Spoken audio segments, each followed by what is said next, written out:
Spanning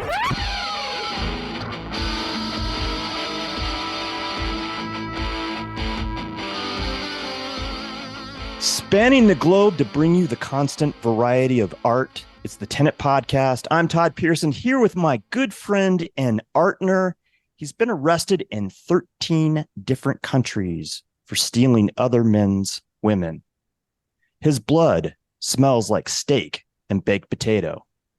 In December of 1984, at a U2 concert in Long Beach, California, he was plucked from the audience to fill in on drums for a sick Larry Mullen Jr. on the closing song 40. You know him as quite possibly the most interesting man in the world, the exceptional Wes Brown. Hey, how you doing, Todd? You know, it's crazy. I don't know about the smells like steak and potatoes, but yeah, 13 different countries. Do we want to list them or should we just wing it? You can list them if you like. Oh, I don't know. Let me think. Let me get a map. I'm like, I can't go back to these countries. So Spain, France, probably Italy, Argentina, one of my favorites. Chile.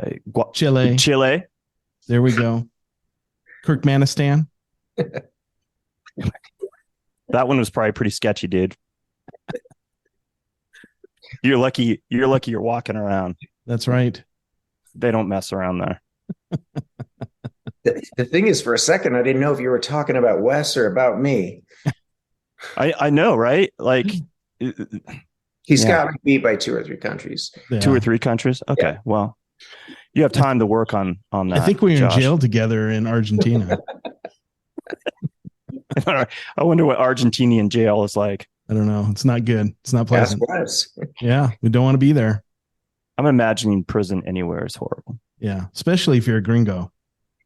So I just don't want to be in prison, period. I don't think I'd fare well. Yeah, I think you do all right. I don't have the jiu-jitsu skills that you do, Wes Brown. You just got to make friends with the right people. So I don't even want to be in that position. It just sounds so unbelievably horrible. That's what you make it. It could be a horrible experience. It could be a wonderful experience. And then filling in for U2. You know, the Foo Fighters are known for bringing people out of the audience to play with them on occasion. Right. Like Dave Grohl is like the king of that. But you had your opportunity back in '84 with U2. Like that's pretty significant. Yeah, that's when I was on leave in the Marine Corps. So I was out visiting. And, the interesting story is I wanted to be a drummer in high school, but the teacher said there was too many drummers. So I had to play saxophone, if you believe it or not. So, yeah. I had the exact same experience. Yeah. And then, my parents weren't for it either. But yeah, everybody wants to play the drums, but they only have so many instruments. So at some point you get stuck playing clarinet or trombone or saxophone. Right. I don't know, guys. I had the biggest man crush on Rob Lowe. I wanted to be Rob Lowe from St. Elmo's Fire in the 80s. I had a dangly gold left earring cross. It was awesome. You were as good looking as Rob Lowe back in the day too. I'm not saying you're not a good looking, handsome man now. You are, but I'm just saying back then. I was 12, so I probably wasn't there. I actually wish I would have stuck with the saxophone, and I think that the saxophone is not utilized as much as it should. Oh my God, especially in today's music. In popular music, right? Like back in the 80s, you could find a great song with saxophone. I'm thinking of some of the Foreigner songs and that sort of thing. Yeah, great Jukebox Hero. Come on. Did Jukebox Hero have a saxophone breakdown? I want to say, yeah. I mean, pretty much all their music had a saxophone breakdown. And then you can't pass up Pink Floyd, and their killer saxophone solos that they had. And then Dave Sanborn played saxophone on a couple of the Eagles albums. Well, did he really? Specifically one, that song Sad Cafe, that's Dave Sanborn on saxophone, killing it at the end. Yeah, just love that. What's that one song that was like his popular song that got radio play like late 70s? Do you know off the top of your head? Dave Do you know what I'm talking about though? No, but I can find out. That's a great Google tune. knows. It's all instrumental. Yeah, I can't. Was it the 70s or was it the early 80s? Maybe it was early 80s. I don't know. It's all running together for me now. Yeah, I don't. Big hit. Let's see. Big hits. Dave Sanborn's big hit. Oh God, I can't even type. George on My Mind, Chicago song. And then Oh, no, it's not that. I don't think. I don't think that's either one of those. It's not George on My Mind. You'll have to keep Googling it, man. Get back to us with that one. Yeah, Hey, get back to us. We have an interview to do, Wes Brown. Like nobody wants to spend time for, you to Google stuff. I'm curious. Well, we're curious, but he can get back to us, right? Yeah, I can get back. Had a saxophone player, didn't he? E Street Band. I can't remember his name. Yeah, Clarence Clemens, man. Oh my God, he's an amazing. There was some great shit. There was some great tunes with that Bruce Springsteen has. Yeah, right on. Yeah. Well, while Wes is figuring out which David Sanborn song that we're talking about, we're going to move on here. Before we get into the interview, we want to remind everyone that we are bringing back Art and Ag for a second time. It's Art and Ag 2023. Fleischer Family Farm, in conjunction with the Tenant Podcast, present a one-day event, Art and Ag, Saturday, September 9th from 10 to 5. Come join us at the farm located at 2005 South Zephyr Court here in Lakewood, Colorado, in the heart of the Green Gables neighborhood.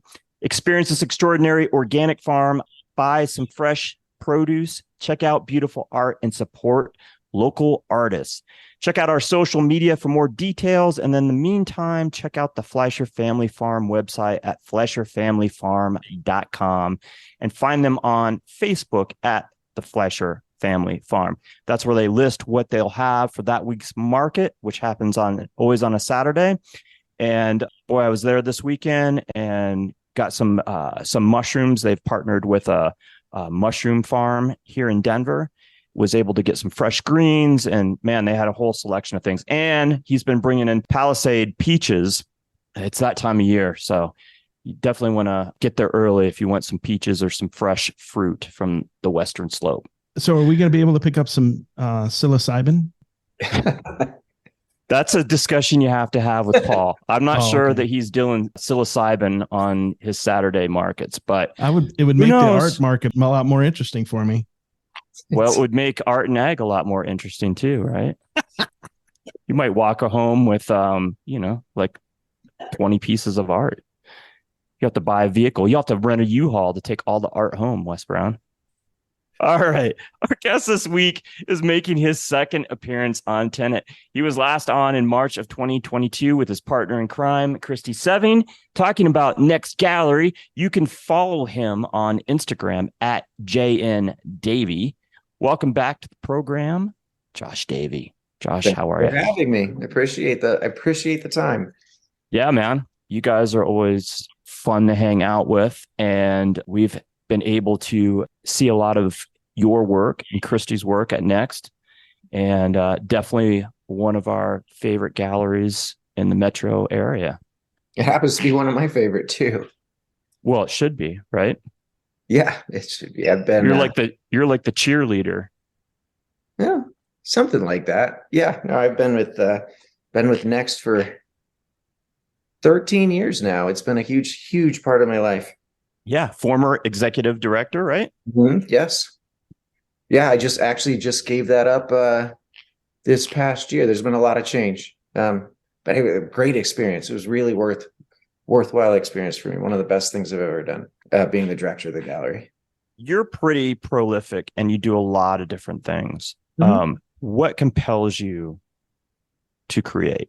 It was never optional. I mean, I am compelled to create. I've worked as a professional carpenter. My degree is in ceramics. I was passionate about making jewelry.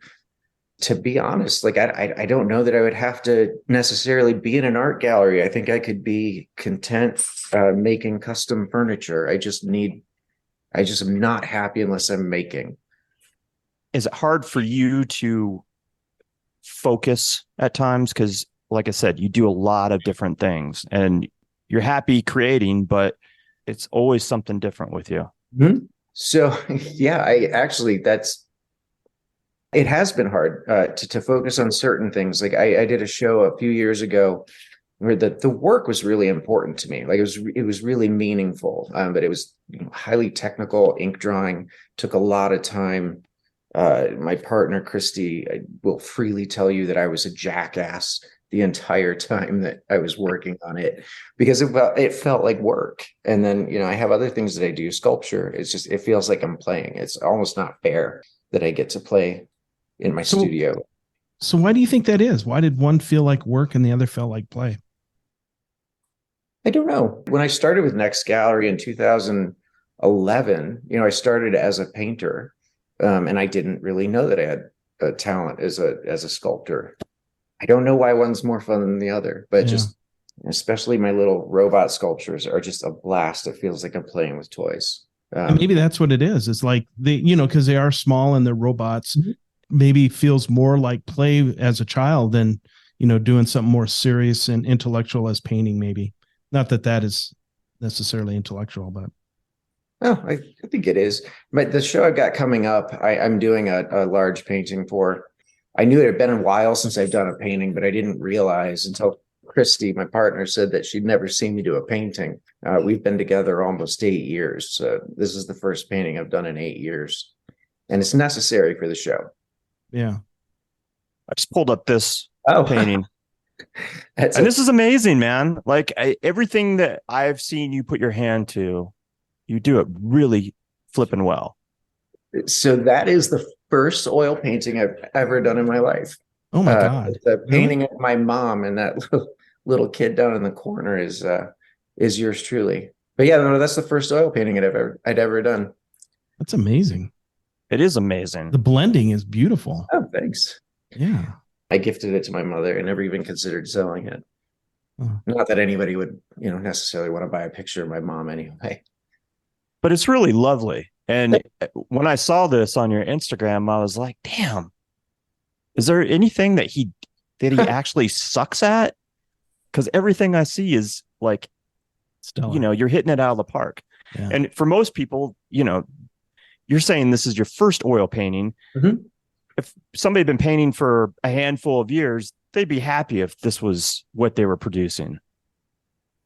So I can actually tell you what it is that I suck at, or at least what it is that I'm self-conscious about. I've been making things my whole life, and I like I said, I love making anything and everything, and I do believe that I've picked up a lot of skills along the way, and I think most of the work I do is professional quality.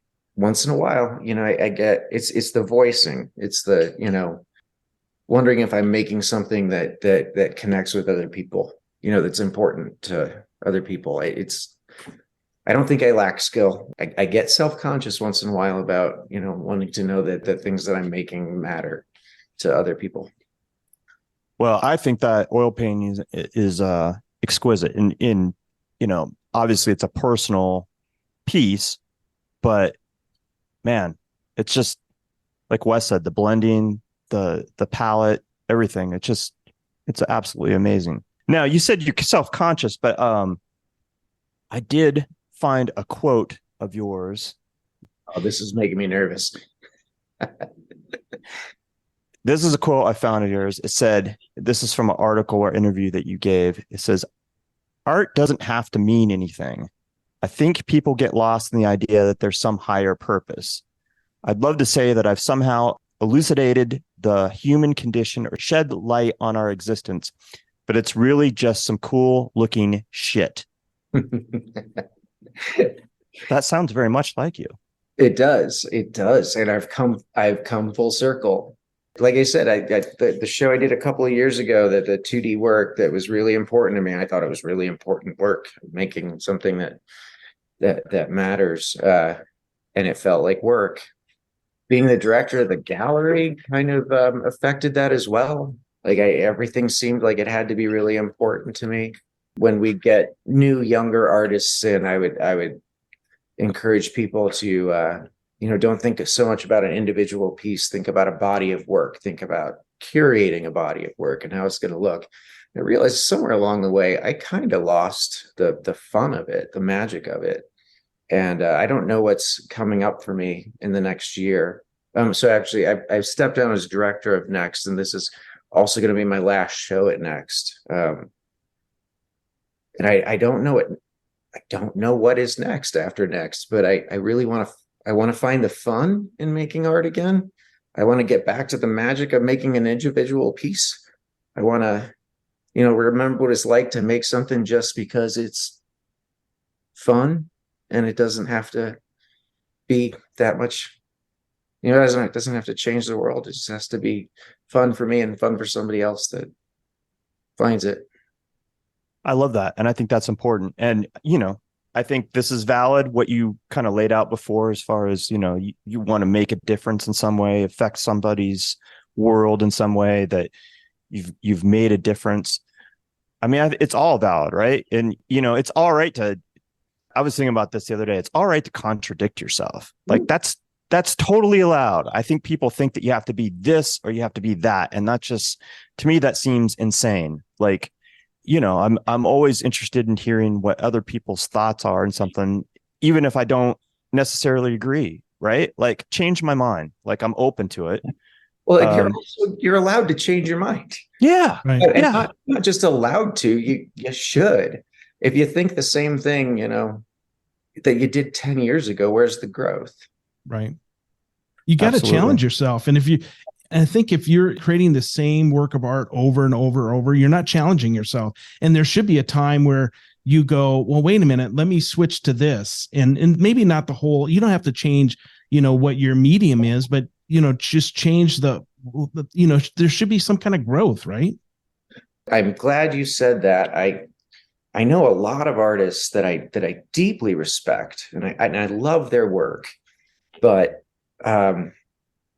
if I saw it last year and the year before and the year before, I really want to see what else somebody can do. I want to see the growth. You were talking about how I, do so many different things.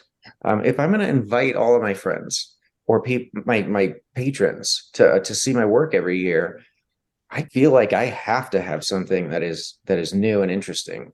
So that's why I've run several different bodies of work. I want to shock people. I want people to be absolutely surprised that this is my work. Yeah. So one of the questions when you were talking about, when you would give advice about building a body of work, is building a body, does that mean kind of like exploring a theme and then that becomes a body of work? Yes.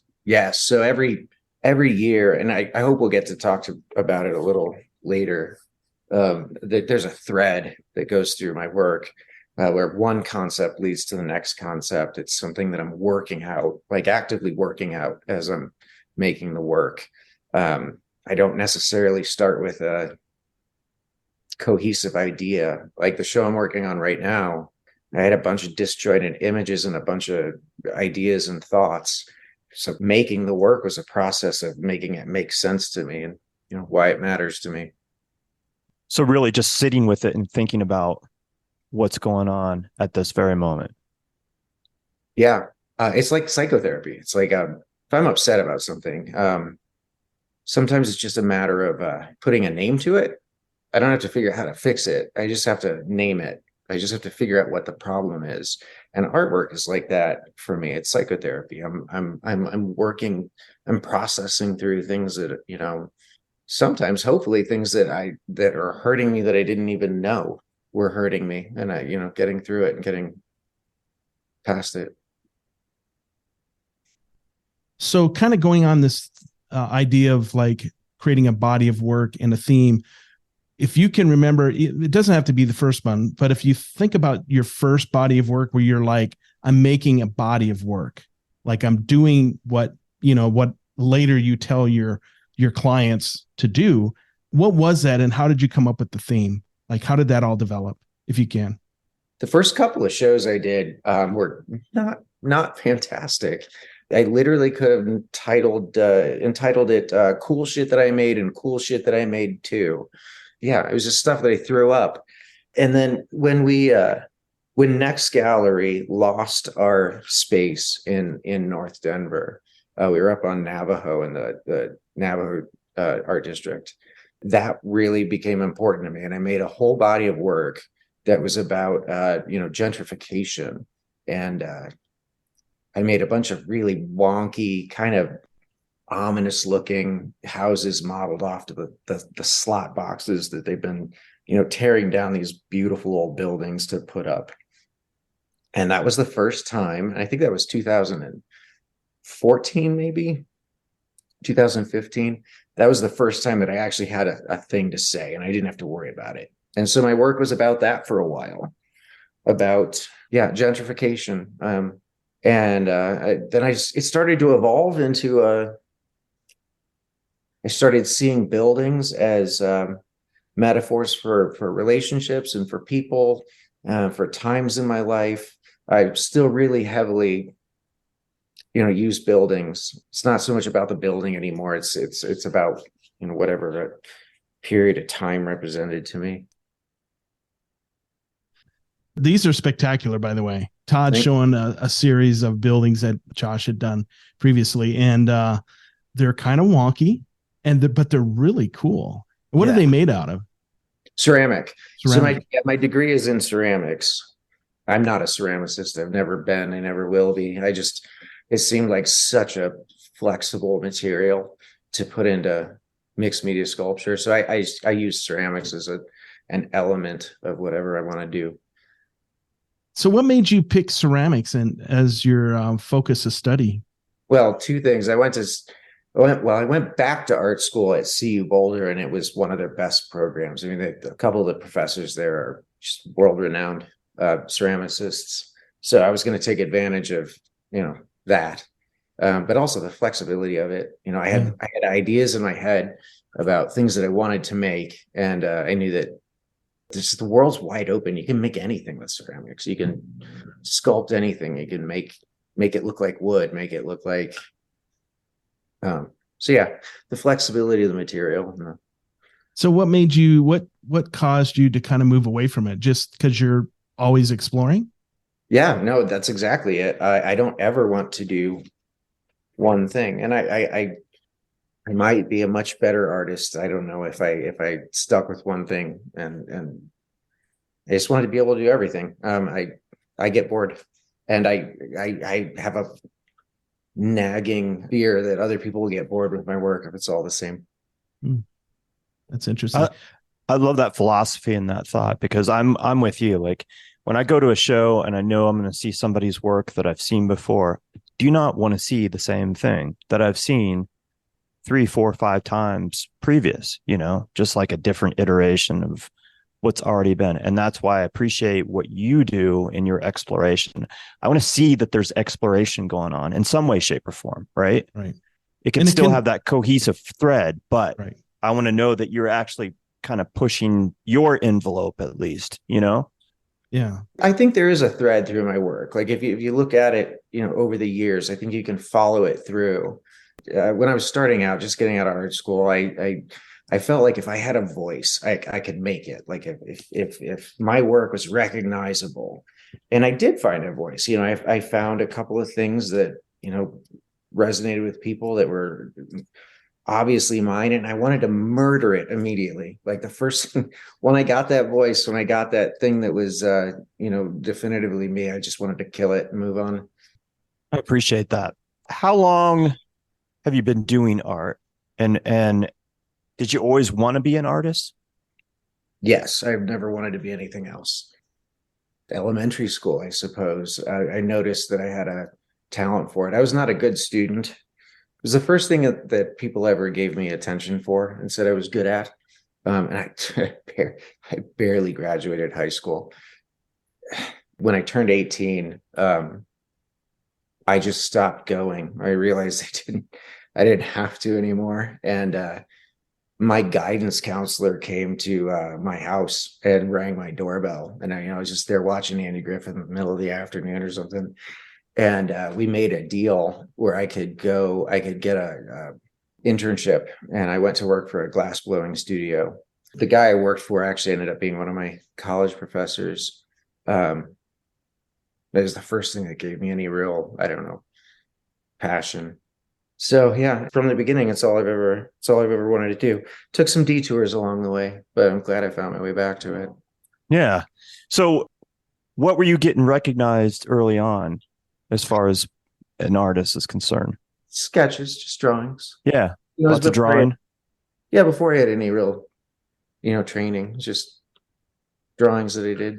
And you had this internship with a glass blower that didn't like rock the boat, jazz you that much, or Oh it no, did, but you just moved I on love from it. it. It just glass blowing it is not something you can dabble in. I mean, we're talking 1995, and their gas bills were $20,000 a month in 1995 for the studio. So you can't just you can't toy with that. It's all in or nothing. But I learned so much working there. Those guys, they were working artists. A lot of when I went back to art school at CU Boulder, and I don't want to sound judgmental, but everybody was so bougie, and that they were just almost the guys that I worked with in the glass studio were blue collar guys. They were making. There's nothing pretentious about it at all, and I carry what I learned there through.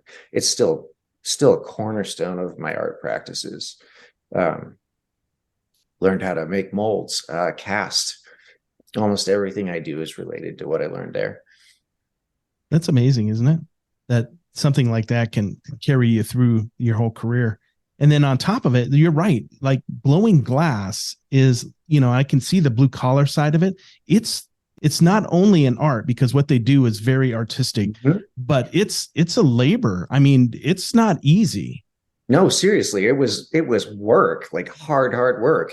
Yeah. And we did, we did the festival circuit in the summers. This guy taught me about marketing.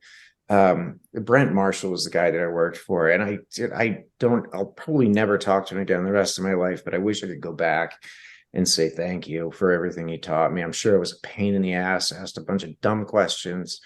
But he was the guy that taught me, doesn't matter what you think your artwork is worth or how much time you put into it, what somebody's going to pay you for it. If you're sitting on your own work, if you are your own best collector, you're charging too much. And I still say, I'm in my mid 40s. Most of my friends are in the mid 40s, and I see people still making this mistake. I don't care what you think your artwork is worth. It's worth what somebody's going to give you for it. Are you a musician too? Do you play music? Yes. Yeah.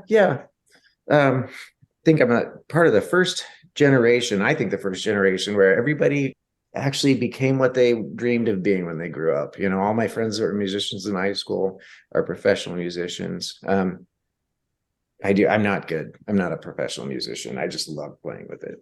Yeah, I find it interesting as like a fair number of people that are really good artists are also musicians. And art thread just, that artistic ability just runs through their entire life.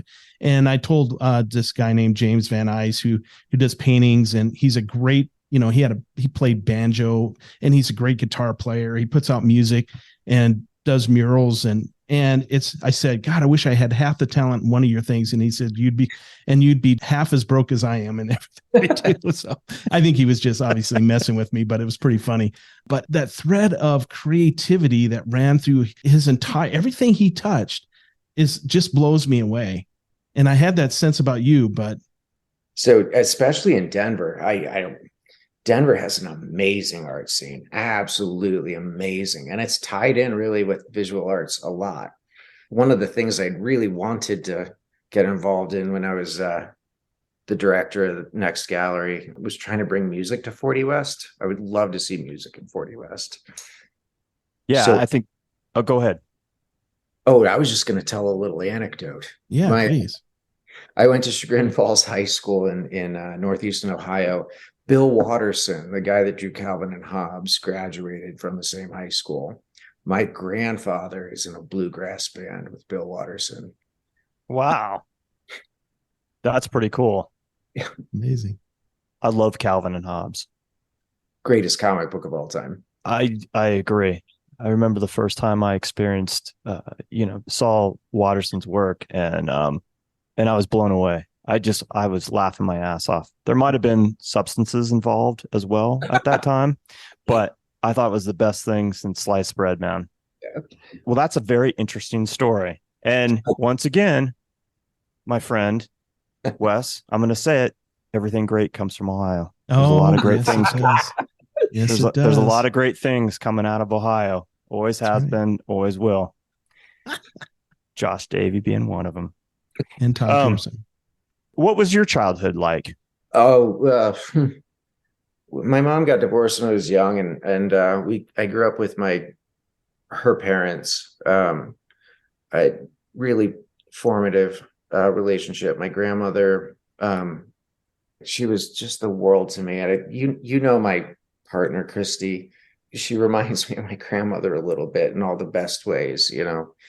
But I grew up really conservative Christian, and some of the things that I've been processing through in the last few years and processing with my artwork was some of the damage that did to me. You know, it took me years to deprogram from some of the worst parts of it, but some of the best parts of it are things that I carry forward and are still some of the best things in myself that I hold on to. So are we talking, when you're talking about things that really affect you and you're processing after all, still after all these years and infiltrates your practice as an artist, are we talking like the divorce part of it as a child or the religious aspect? What are we talking about? Mostly the religious aspect. I didn't talk to my father for probably close to 20 years. He reached out on my 40th birthday. And we've started to try and figure out this, just build a new relationship. Like I'm not mad at him. It's not like there was any, but we've started to figure out how it's going to look if we have an adult relationship with each other. Some of the work that I'm doing now, or the work that I've been doing over the last couple of years, is stemmed out of a trip through the Midwest that I took to pick him up, to take him to get cancer surgery at the Mayo Clinic.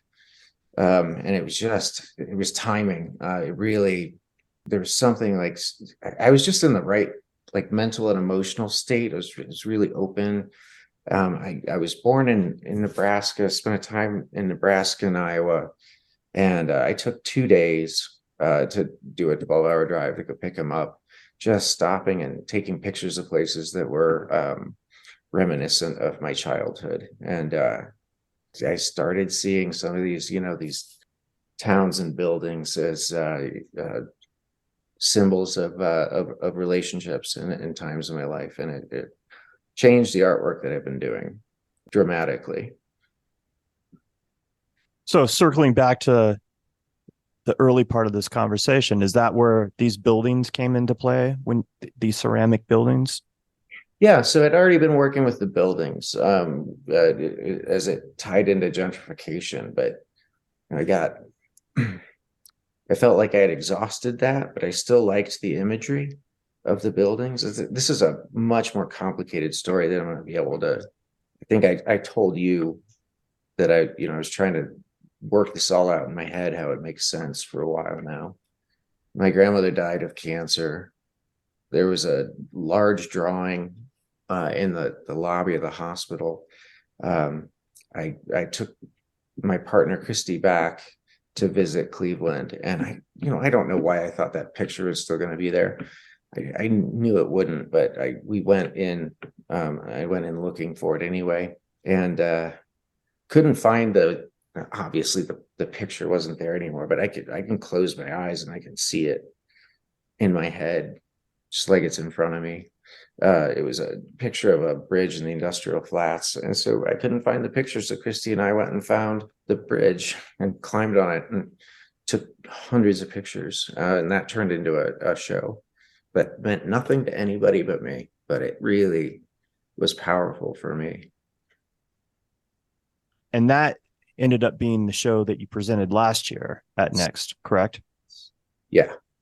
It called The Crossing Place, and it was all industrial bridges. And then as we were doing research for that show, I drove back through the Midwest. We went to Chicago, Cleveland, and Detroit looking for old bridges. And Detroit is beautiful. I don't know. Have you guys been to Detroit? I'm not. I'm not. Something like 20% of Detroit is abandoned. And we stumbled on all these old abandoned cathedrals. And just, I didn't know what for. We took hundreds of pictures of abandoned cathedrals, and that has turned into my current show. So there's a thread of a thought that I don't know that I still don't know that I have it entirely put together in my head. But it'll come together because it always does, right? Yeah. Well, it's there. I mean, it's together. I just don't know that I could explain it well enough. I don't know if I said I get self-conscious about whether my work connects with other people. I don't know if this one is for me or if it's for you. I've gotten to a point where it's, maybe I would create this show if I had a place to show it or not. Right. I think, and we've talked about this, I think when anybody approaches it authentically, it radiates something. And not everybody's going to connect with it, but there's people out there that will, because maybe they see maybe something a little different than what you see in it, and it connects to them on that level, Yeah. So that's the other thing, is I'm not here to tell people what to think about their work. I know I work with a guy who's very specific about how he wants his work displayed and how he wants people to see it and interpret it. I am not here to tell other people what they should think about what I made. I had my relationship with the piece. The beauty of selling it, the beauty of not even selling it, just letting it go into the world, is letting other people have their relationship with the piece. And I don't want to tell anybody what that should be. One of the glass artists I worked with, he was an atheist. He's a naturalist. He was really, really into fly fishing, camping. His main body of work was he did these glass castings of fish and bread. And he kept getting commissions from the Catholic Church because obviously the images of, fish and bread, and it was nothing that was his intention. But he's like, I'm not going to turn down a sale, and I'm not going to tell anybody what to think about it. If it means something to them, take it for what it means to you. My next show coming up, I have a lot of religious imagery, which means something to me from the past. My past religious, but if somebody sees it differently than I intended it, if somebody finds hope in it or finds beauty in the religious imagery, great, have at it. I think it's a fool's errand if you're trying to spoon feed somebody that here's my art and you should interpret it this way. Because boy, you better be painting pretty literal, because people won't get it, right? Yeah. And the whole purpose of art, typically, when I think of poetry and a lot of times even prose, it's all about metaphor, that we navigate this world through metaphor, and that's kind of what sets us apart from other animals, is this sense of metaphor when we can see when we are something else, and I can't imagine, spoon feeding somebody, and obviously I don't know who you're talking about and haven't seen their art, so it might be totally different, but it seems like on the surface a fool's errand. But I think you're totally right. Art is what separates us from all the other animals, and it's just a need for self-expression, and actually for self-awareness. This thing where we look inside and try to understand our motivations and express them. And art is what makes us human. Yeah, how we try to convey our experience in this universe, this time that we're here, right? Yeah, and hope somebody else connects with it. Hope somebody else, meets us kind of where we're at. And somebody might buy a piece because, as let's say some of your current work that you're doing has religious overtones or undertones, and they might buy it because it gives them a sense of hope and calm. Other people might be crushed by it and buy it because it crushes them. You just never know what their motivation is going to be. God, that's a beautiful thing. If you can, I own artwork that, I bought because it just got me, just swift kick to the feels. I want to make beautiful things. I want to make nice things. I realize that some people and probably some of my family members are going to be offended by some of the things that I've made for the show. But man, if the point is making that connection, if the point is getting somebody to feel something, I'd much rather make something powerful than something beautiful.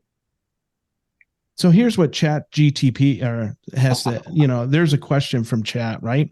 What emotions do you aim to evoke in your audience through your artwork? I mean, it just relates exactly what we're talking about, right? Yeah. So I'm talking about most of the imagery, and I'll send you guys pictures. Most of the imagery is churches in various stages of decay. And, to me, it's about, what the things that I had to leave behind, the things that were damaging. And some of my old friends, still have the same belief systems. And to them, it feels totally different than it feels to me. It doesn't feel oppressive and good for them. I don't want to take away anybody else's, anything that gives anybody else a sense of, peace or hope. But I do want to talk about, what it meant to me and what I think it did to me. And again, like I said about, there are so many things that I worked so hard to shed. And there are so many things about, Christianity, the fundamentals of Christianity, the love thy neighbor, turn the other cheek. It was always supposed to be about forgiveness and love and grace. If somebody else sees that in the work, I don't want to take it away from them. I like that. I think I have the same struggle with Christianity as you do. Is I can totally own this, like you said, like treating others with how you'd want to be treated, the golden rule kind of thing.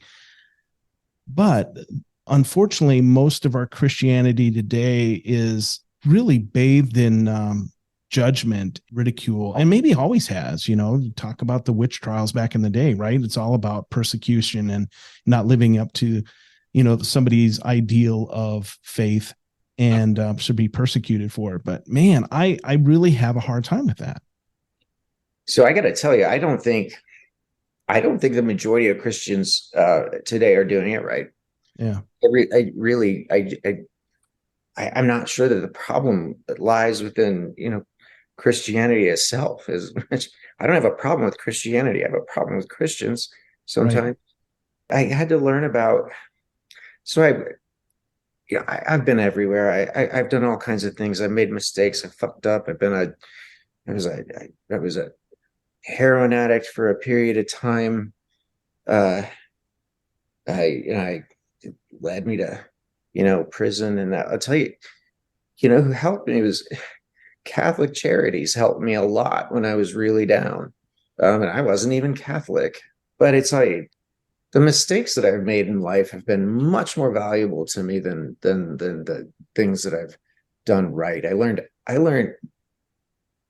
So when you're a young person, religion or any system of beliefs gives you all the answers. You just, it's all right here in this book. You don't have to worry about what's right and wrong. You can see it. It's black and white. It was always supposed to be about empathy and grace. And I learned empathy and grace from fucking up and needing help and learning that I'm not right. Nobody is always right. And I'm uncomfortable with any system of belief, whether it's religion or politics, that convinces people that they have all of the answers. Right. I agree. As soon as I encounter people like that, I turn the other direction and run. And I've been like that since I was a kid. Like I was always like, how is it that you have all this knowledge, wisdom, or whatever, and you think this is right? And then you see somebody of that ilk like turn around, do something fucked up, and you're like, what the hell? And I knew everything when I was young. I don't remember exactly when I forgot, but I must have been some kind of genius when I was a teenager. Yeah, the people that's the age, right? Yeah, well, that's true. 13 through 25, everything in the world. Now it seems like it's 13 through 45 or maybe even older, is some of the shit that people say, because of social media. because we have access to stupid shit, right? Oh, I'm so glad that nobody has a record of what I said when I was a teenager. And then there's that. Yeah. It's one thing to know it. Then it's another one to be shown it over and over and over again. Right.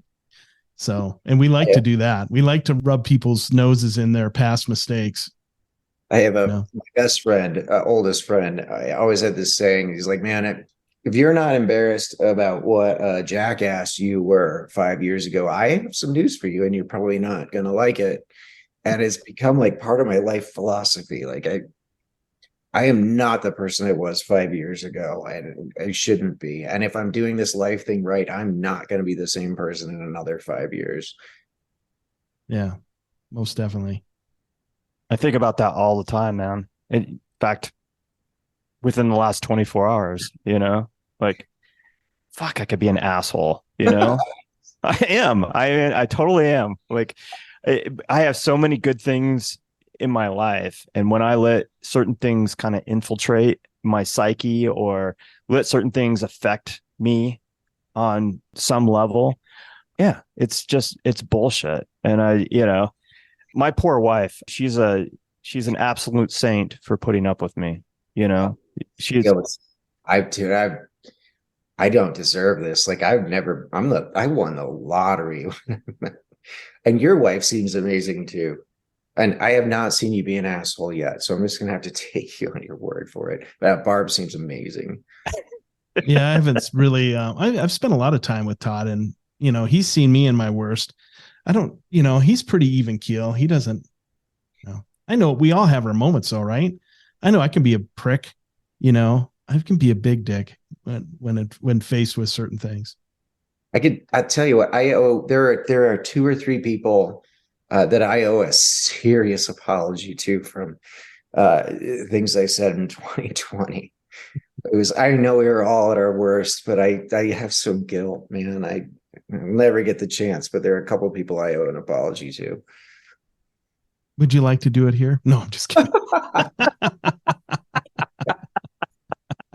I'm just kidding. Oh man. Yeah.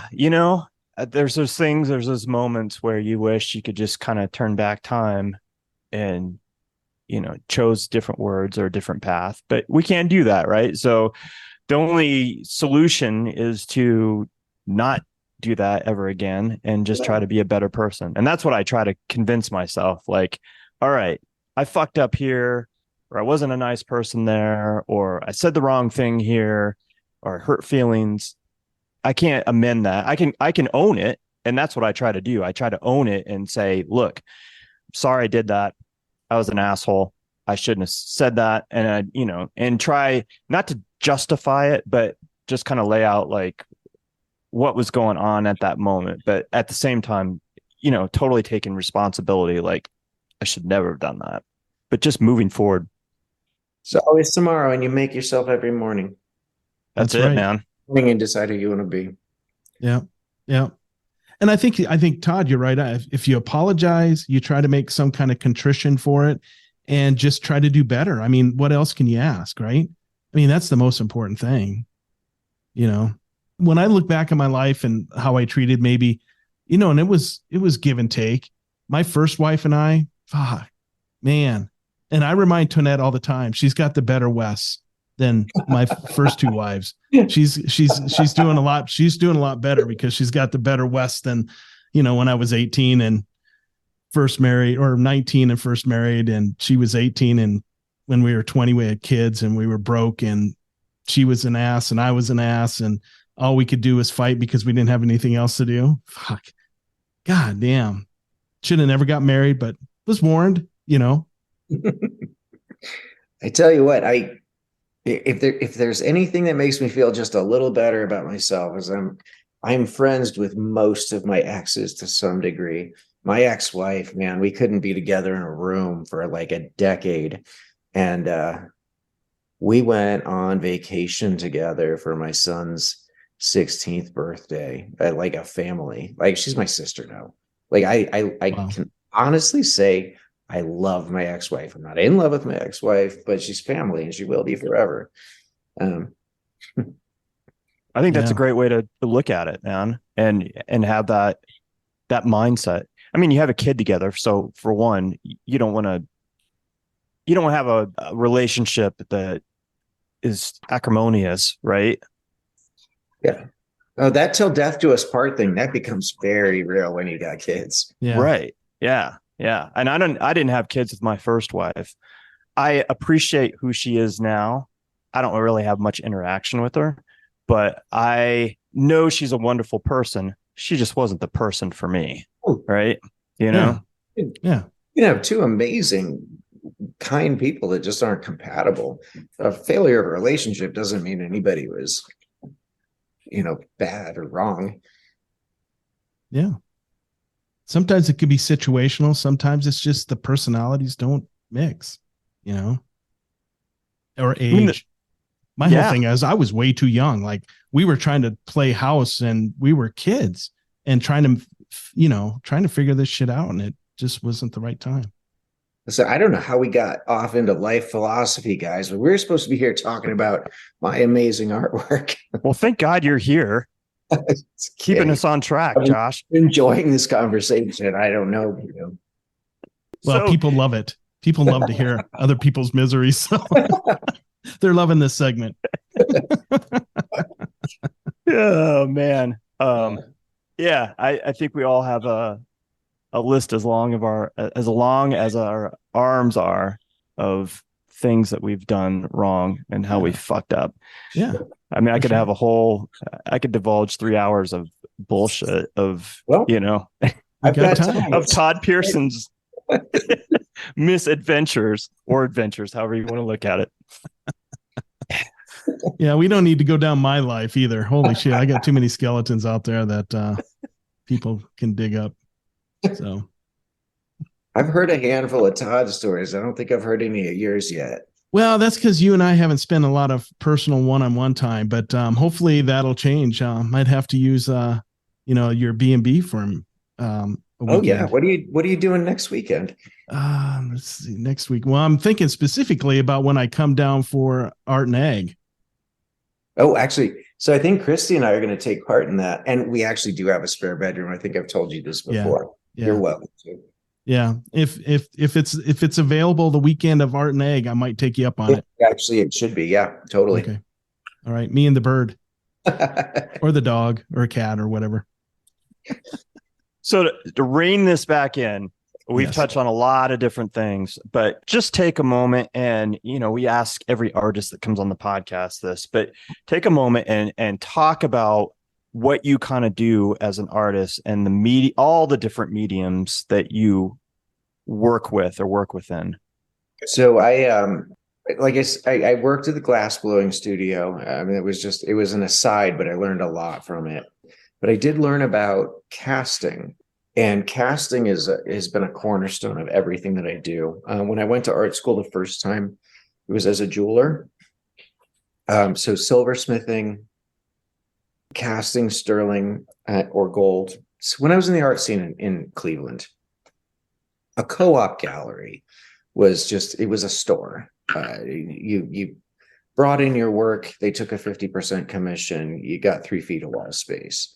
Denver's the first place I've ever seen where an artist in a co-op gallery can have a voice, can have, a vision, something that they want you to take over the whole gallery and make an amazing, cohesive, curated show. I didn't know what to do with that at first. Like I really didn't. And so I got started making these little bronze robots, and they've sold very well. It seems to be what people like the most. I moved away from it for a while because I didn't consider it to be high art. It just didn't seem serious enough. I'm moving back towards it because it just makes me happy. I love doing it. And then the ceramic buildings have been a consistent thing.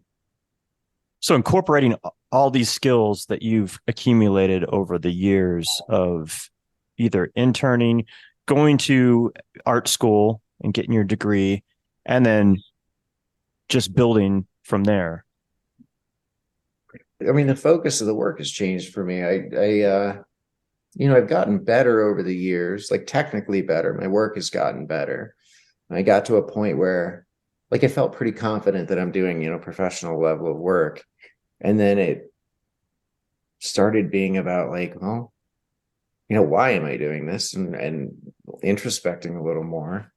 And, like I said, the last couple of shows have been about processing my own feelings. They've almost been like psychotherapy to me, where the end product of the work isn't as important as the process of the work.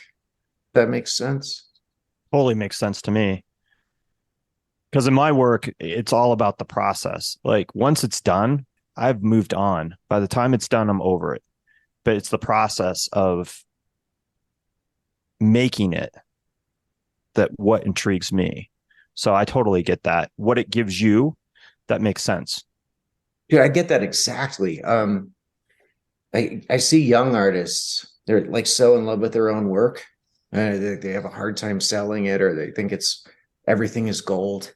I'm done. When I'm done with a piece, I am done with that piece. I'll give it away. I don't know. I prefer to sell it, but when I'm done with it, I'm done with it. So it's easy for you to part with your artwork. I love parting with my artwork. Yeah. That's what it's there for. That's the purpose.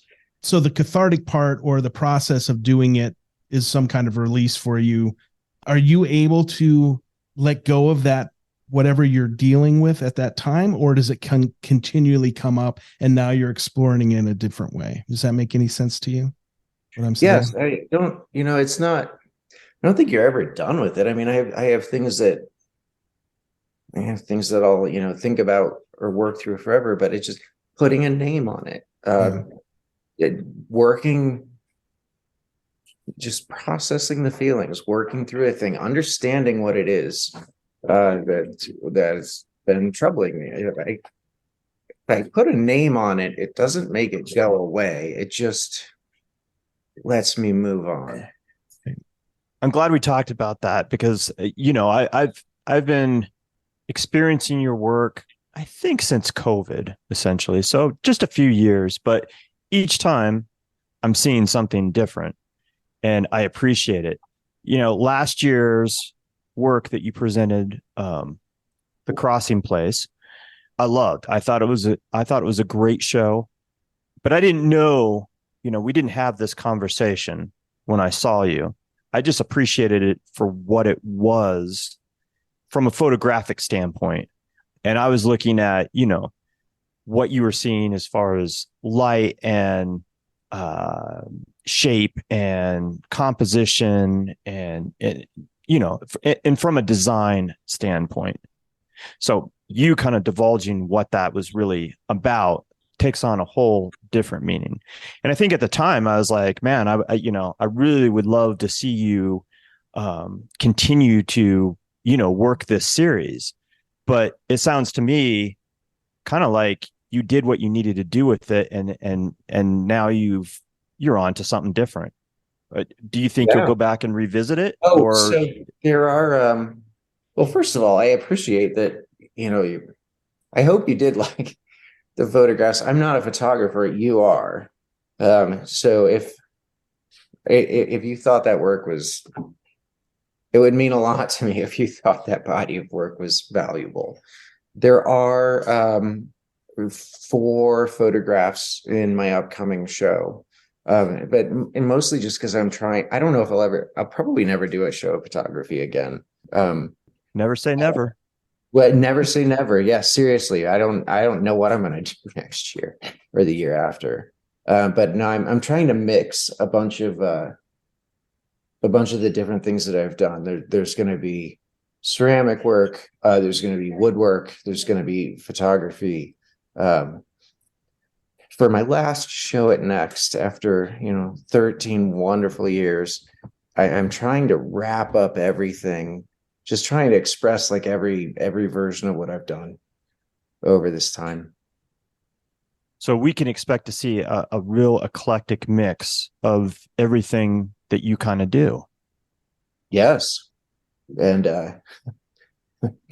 actually, I'm approaching it like I'm several different artists.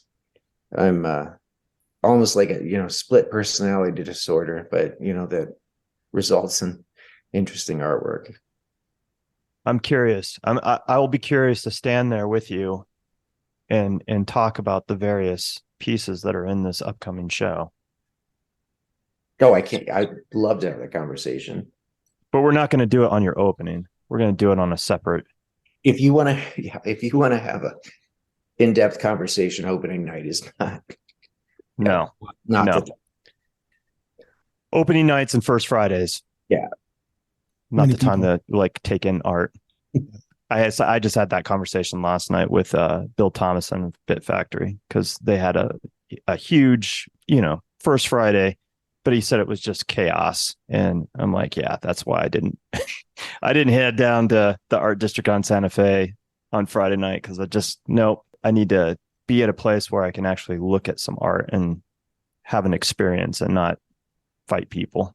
So my one of the things that we learned from COVID and from 2020, which I hope we stick with, is to kill the idea of this like giant first Friday thing or giant opening thing. It's so much better if you spread it out over the duration of a show. If you have a huge first Friday and there's 300 people there, you can't have a decent conversation about the work. My partner Christy and I are showing together for the first time ever, which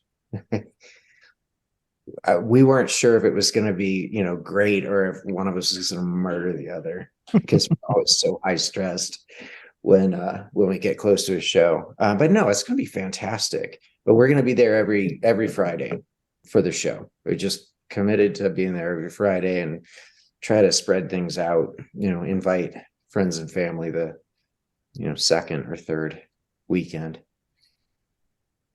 I like that. Are you going to do any kind of artist talk? Yes. We don't have it scheduled yet, but yeah, no, we need to start. I think you should, because the culmination of you being involved with Next for 13 years, and this being your send off, your last show, I think that'd be interesting. I definitely will show up for that. Yeah. No, that'd be fantastic. I have a hard time marketing myself, hearing myself talk. It feels uncomfortable to me sometimes. And I know I need to do it. Like, if the point is trying to express myself to other people and make connections with other people, I have to stop being so just awkward about talking about myself. I mean, that's the point. I'm making these things because I have something I want to say. And then when it comes to actual words, it feels narcissistic, and it feels uncomfortable. But I mean, that's what I'm here for. So it doesn't make sense. I think people want to hear what's going through the artist's head, why they're creating it. And if you're willing to be vulnerable and authentic to it, I think it only, obviously it's going to connect to people. I mean, I love to hear what's going through people's mind when they're creating stuff, and why they created it and what's it mean to them.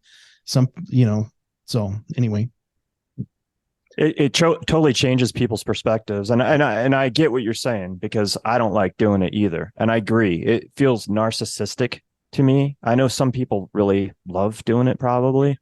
I hate it on some level, but it feels good to talk about the work and explain it, because people don't always pick up on certain things, right? And that's just my personal experience. But sometimes they just don't.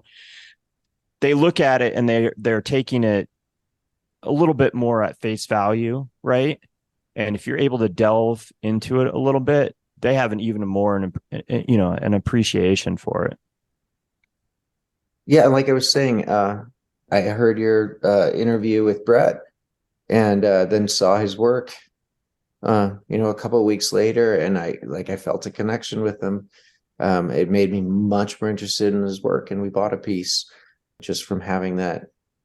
I mean, this work's beautiful too, but it meant more to me, having heard him speak and heard what he was about and what he'd been through. Yeah, absolutely. Yeah, I mean, deep diving into somebody's mindset and philosophy, and he definitely has a great story, and so prolific. And I can't wait to see the piece that you bought, because I didn't realize you guys had bought a piece, and I don't have a piece of Brett's, and I love his work. So interestingly, when I was the director of Next Gallery, it was so easy for me to promote the gallery and promote the artists at the gallery. Like it was passionate about promoting the gallery, and somehow I, in the process, promoted myself, but it didn't feel like promoting myself. It felt like, it was for the good of the group. And now that I'm stepping away from the gallery and I'm realizing, oh shit, I actually have to sell myself and be comfortable with that. It's weird to me. I got so wrapped up in selling the gallery. I think, and I think when people talk about themselves, there's a couple different things that happens. Either the ego takes over, and then that's when you sound egotistical or narcissistic, or you come from it very authentically, and then it comes across that way, that they just get you and they appreciate you more. What little bit I know, our interactions together, you up there talking about your artwork, no one's going to walk away going, wow, what a narcissist. No one. Because you're not going to come from that approach. Where somebody with a ton of talent, like let's say Picasso maybe, and I don't know, obviously he never explained his art to me, but he probably would come across as a dick just because he had an ego that wouldn't end, right? Well, man, we're all narcissists. There isn't a single artist that isn't. Nobody would do it if we weren't narcissists. But yeah, no, I hope I don't come across that way. Honestly. Yeah, I don't think so, man. Yeah, I don't see it. Just like Todd. Todd doesn't come across as narcissistic when he's talking about his artwork. He's, I always enjoy when the few times where he's had opens with the Corn Mothers, and I'm going, and he does talk about it. That was great, wasn't it? Yeah, I mean, I'm always just in awe of like the talent and and everything. So, well, you're well spoken and you produce beautiful work. So don't feel self-conscious about it. And I look forward to you doing an artist talk. I definitely think that should be on the docket for this show. What is the show called? So we went back and forth. I almost called it Losing My Religion. But it didn't seem quite right. It seemed a little too final. So it's called Lost Along the Way. And it's about, there's this idea that's really important to me about maintaining the idea of faith. The first Bible verse I ever had to learn in Christian school was Hebrews 11. If you could turn with me in your King James version. Actually, I don't know if I have time to fucking find this thing. But it's all about, it's all about faith and trusting faith over thought. And so to me, it was it seemed like a rejection of critical thinking. And so I felt like the first thing that they taught me in Christian school was to reject critical thinking. So now faith is the substance of things hoped for, the evidence of things not seen. And again, I actually did have a King James Bible in front of me, sorry. But so I want to continue, maybe not even in terms of religion, but the idea of faith is beautiful. It's inherently beautiful. We choose to have faith in. I have faith in my partner. She's the most amazing thing that's ever happened to me. I can't believe how lucky I am. And it's a little difficult for me to have faith that I deserve it, but I do. I just think that, maybe we need to wisely choose what we have faith in. So what I don't want to do is disparage anybody's idea of faith. I want to talk about what I've been through, what it meant to me, what was difficult for me, And embrace the idea of the beauty of faith still. I love that. It's something I struggle with. I've struggled with for, I don't know, since probably late teens, early 20s for sure. And I think about it pretty consistently. Like, what do I believe in? You know, I do believe in a higher power. I do believe in God myself. But I'm also not one that has blind faith, which is what you're, addressing on some level. I look at people that have that and I think, what is the difference between them and me? And a lot of times, at least on the, the outside, they seem very happy. And I think, God, if I had that, maybe I'd be a happier person. And it's not that I'm unhappy. I don't know. Maybe my wife should be part of this podcast. Because I get hammered for being grumpy sometimes. When I look at those people and how they go about life, I just think I don't have that. Like there's a difference between me and them. And I don't know what I'm curious what that thing is that they just like, they're all in. Myself, I have to question, I'm always questioning. I question myself. I question our culture, the society we live in. I hate the hypocrisy of it all. Talking about, the Christian faith, we're supposed to be these great people, but then we turn around and do some nefarious thing to somebody else or some other people. Right. And it drives me out of my mind. So I love this concept of addressing your experience in the work that you're producing for it. I think it's really intriguing. I tried to go back to engineering school, and everybody should have the opportunity to find out exactly how smart they are. And I am exactly calculus 2 and physics 1 smart. That's how far I could get. My grandfather, his faith is so important to him. It's part of his identity, and it's all of his hope, and it's all of his. This man he's a professor at Case Western University. He taught the classes that I failed. I cannot judge him on his intellect. It's something that is not. I can never say that somebody is is simple or unintelligent because they believe something I don't believe. He believes this wholeheartedly, and he is the smartest man I've ever known.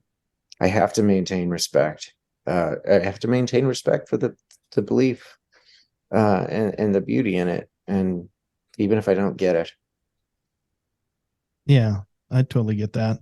The whole approach that I take is I'm more like Thomas Jefferson in the sense that I think there's a higher power, but I don't think he gives a shit about us. I don't think he's interacting in our daily I don't think I could pray every day and he's going to make a shitload of difference in my life. I think that's going to resolve around the choices I make and the people I hang out with. And, but I don't have a problem with, obviously I would totally love to talk to your grandfather and have that conversation with him. I don't have a problem with people that feel that way. I just don't. Everything I've experienced, and I've experienced death of children and parents and grandparents, and I've seen mass murder on, not personally, but through history and everything. And it just really strikes me hard to believe that, a creator that does that, I don't think they really give a shit. Now, I think people can survive those horrible things because they have faith. And I think that's a wonderful thing. Just because they have that blind faith, I don't disregard that. I think that's wonderful. Mother Teresa doubted her faith, in her lifetime. She struggled with it. And if she can struggle with it, I think we all can. So yeah, it's just part of the human condition, right? Yeah. Now, do you pray, Wes? Do you ever pray? Have you ever prayed? I have. I mean, I've gone through this whole thing. I've kind of I totally relate where, lost along the way, right? Because I used to pray and there's still times where I think about things and pray for other people, even, and that seems somewhat hypocritical because I'm saying, on one side of my mouth, I'm saying I don't think God gives a shit, but I think there's a power of what people, if people know that you're praying for them, I think there's a power in that. And obviously the placebo effect is a real thing. And I think when you pray, if you're in a lot of pain, I'd probably pray for the relief of the pain, and it could come because of the placebo effect, right? Yeah. I mean, there's times I haven't prayed in a sense that, like, in the traditional sense where I fold my hands, bow my head, and really pray for something. But if I'm in church and they say, bow your head, I'm thinking, I'm praying in my way. But yeah, I guess I'm not really doing a good job of answering your question, Todd, but I'm a pretty definitively an atheist at this point in my life. But I tell you what, if somebody tells me I'm praying for you or your family, I say thank you. Yeah. Thank you. You're thinking about me. You're caring about me. Thank you. That's the answer.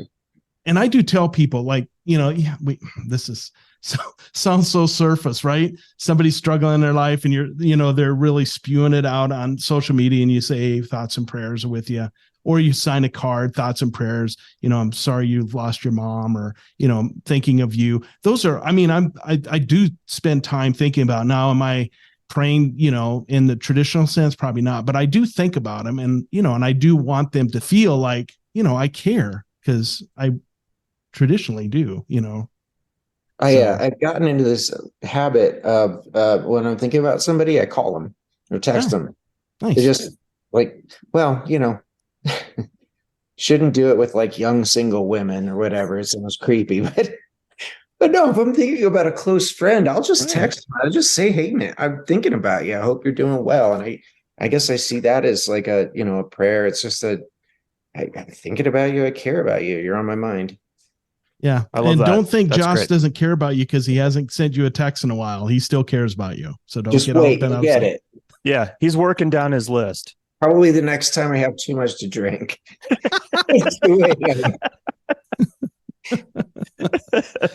That's a great gesture, though. Why, it's nice to, and I've done that too, where you haven't talked to somebody in a while. It's like, hey, hope you're doing well. And then, then it's crickets.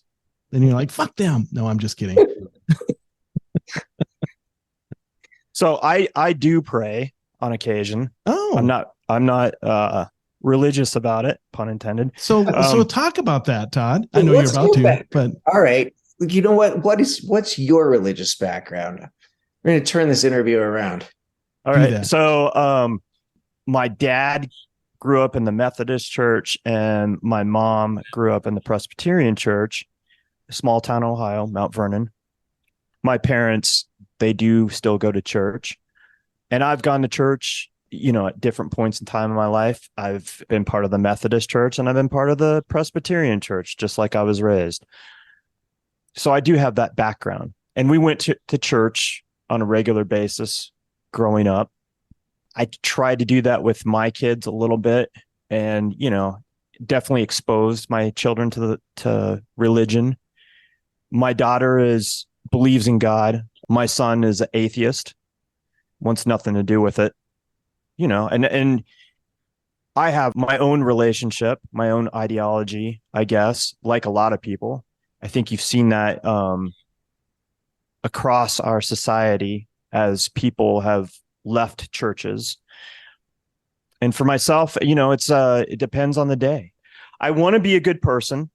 I do love people. I want to help people, but I have a love-hate relationship with humanity.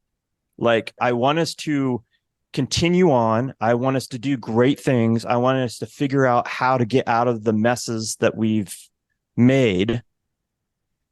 But man, if you catch me on the wrong day, I'm like, you know what? Fuck it. Send the asteroid right fucking now.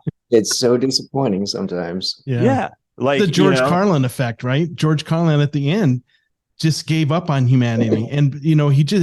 He, in like one of his last tours, he's like, fuck humanity. I give up on you. I used to have faith and hope that everything was going, but I've come to realize that humanity is just bullshit, and now I just watch. So I don't think it was never supposed to be. It was never supposed to be like this. It was never supposed to be, I have all the answers and you're going to hell. Yeah. It was always supposed to be about loving each other and acceptance, grace. I think that's the bottom line, right? Like if everybody just accepted that fact and just thought a little bit more about their fellow human beings, we would be in a much better place. But, wherever there's humans, there's usually it's some form of greed that takes over and it fucks everything up, right? Yeah. Like greed is the root form, and it's been going on since the beginning of time. Yeah. If you look at any problem that we have, you can almost always trace it back to a greedy motherfucker. Right. So Todd, answer the question that you were first posed. What's praying look like to you? Like what is that action like? So for myself, it's usually when I know somebody is in need or experiencing some kind of difficulty and I'm thinking about them. Sometimes it's somebody really close to me. Sometimes it's just an acquaintance.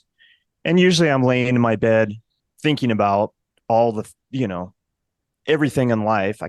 I'm not falling asleep. So I'm thinking about these things and so I'll take a moment and I'll say a prayer for those people or, somebody in my own family, or sometimes it's even myself. Like, man, I'm struggling here. So I'll say a prayer. Yeah. Josh, do you pray still? No, no, I don't. Okay. But I have replaced the idea of praying with, you know what? I don't know. I guess it depends on your definition of prayer. You can call it mindfulness, meditation, my habit of calling people when I'm thinking about them and wishing them well. I think that I do things that are, I'm not praying to a higher power, but, I'm still doing all the things that I thought were, the beautiful things about prayer. If I care about somebody, I know they're struggling, maybe it's a little better than praying if I call them and tell them that I care and what I'm thinking about. So no, I do not pray. I have no belief in a higher power whatsoever. But I absolutely believe in a lot of the things that it represented. The best things about myself are things that I learned from the way Christianity was supposed to be. The true Christ figure and what he in his teachings, right? Yes. Yeah. I can't find any fault whatsoever in any of that. Yeah. It's lovely. It's beautiful. It's a beautiful idea. I wish everybody was doing it just a little better. Absolutely. Yeah. I try to keep happy, nice thoughts in my head. Doesn't always work out that way. I'm what you might call, and this is my own terminology, a realistic optimist. The glass is half full, but that motherfucker could be kicked over at any moment. Right. I just try to be kind to people when I see them, and I'm not that I'm always that way. I can be kind of edgy at times, but if like, I don't care who you are, I'll say hi to you. You can look like a gang member that's going to rip my head. In fact, I ran into a guy that I had met that had been in prison a few times. Seen him today at Sam's Club and said hi to him. And I don't think he remembered who I was, but he's one of those guys that you wouldn't want to meet in a dark alley because he would scare the shit out of you. So, but yeah, I'm just going to be nice to you, man. Just like, hi, and how are you doing? And, he was very pleasant back. And I love that kind of exchange, So in your opening spiel, you talked about, finding the right people in prison to cover your back.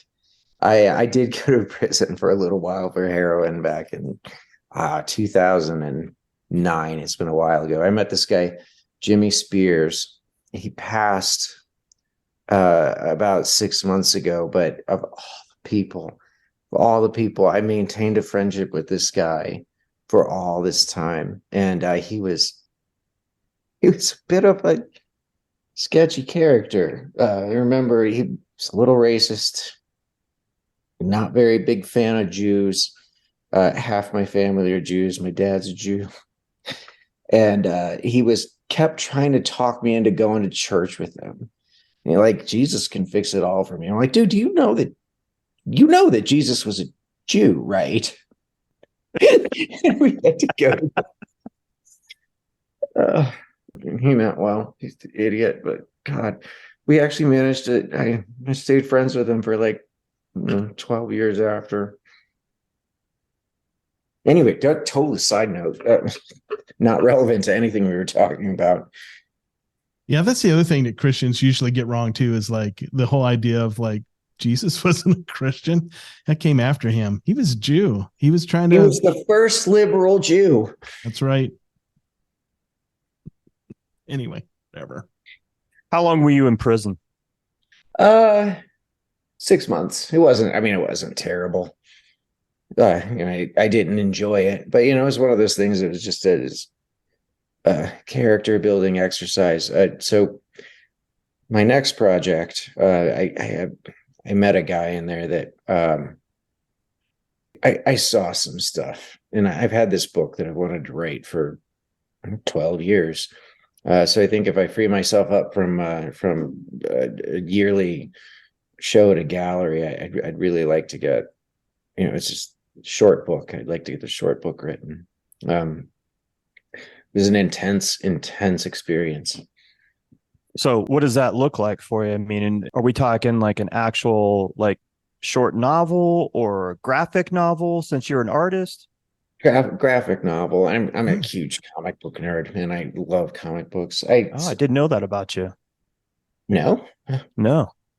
You need to come over. I can loan you a few. I got a bookcase full of graphic novels. No, I don't know. I probably don't have time to go into the whole story, but I have a thing that I've wanted to say for a long time, and I've been putting it off. Now might be a good time. Yeah. So how did that experience change you? Anybody that's never been in trouble, anybody that's never had a run-in with the law, they think that the law is on their side. It's here to protect them, and it's not. It's a system. My best friend is a defense attorney, and defense attorneys don't exist to get, guilty people off. They exist to make sure that mostly guilty people don't get absolutely fucked by the system, because they're just out to absolutely fuck you over. When I was there, there was a young kid who was my bunkmate, who was he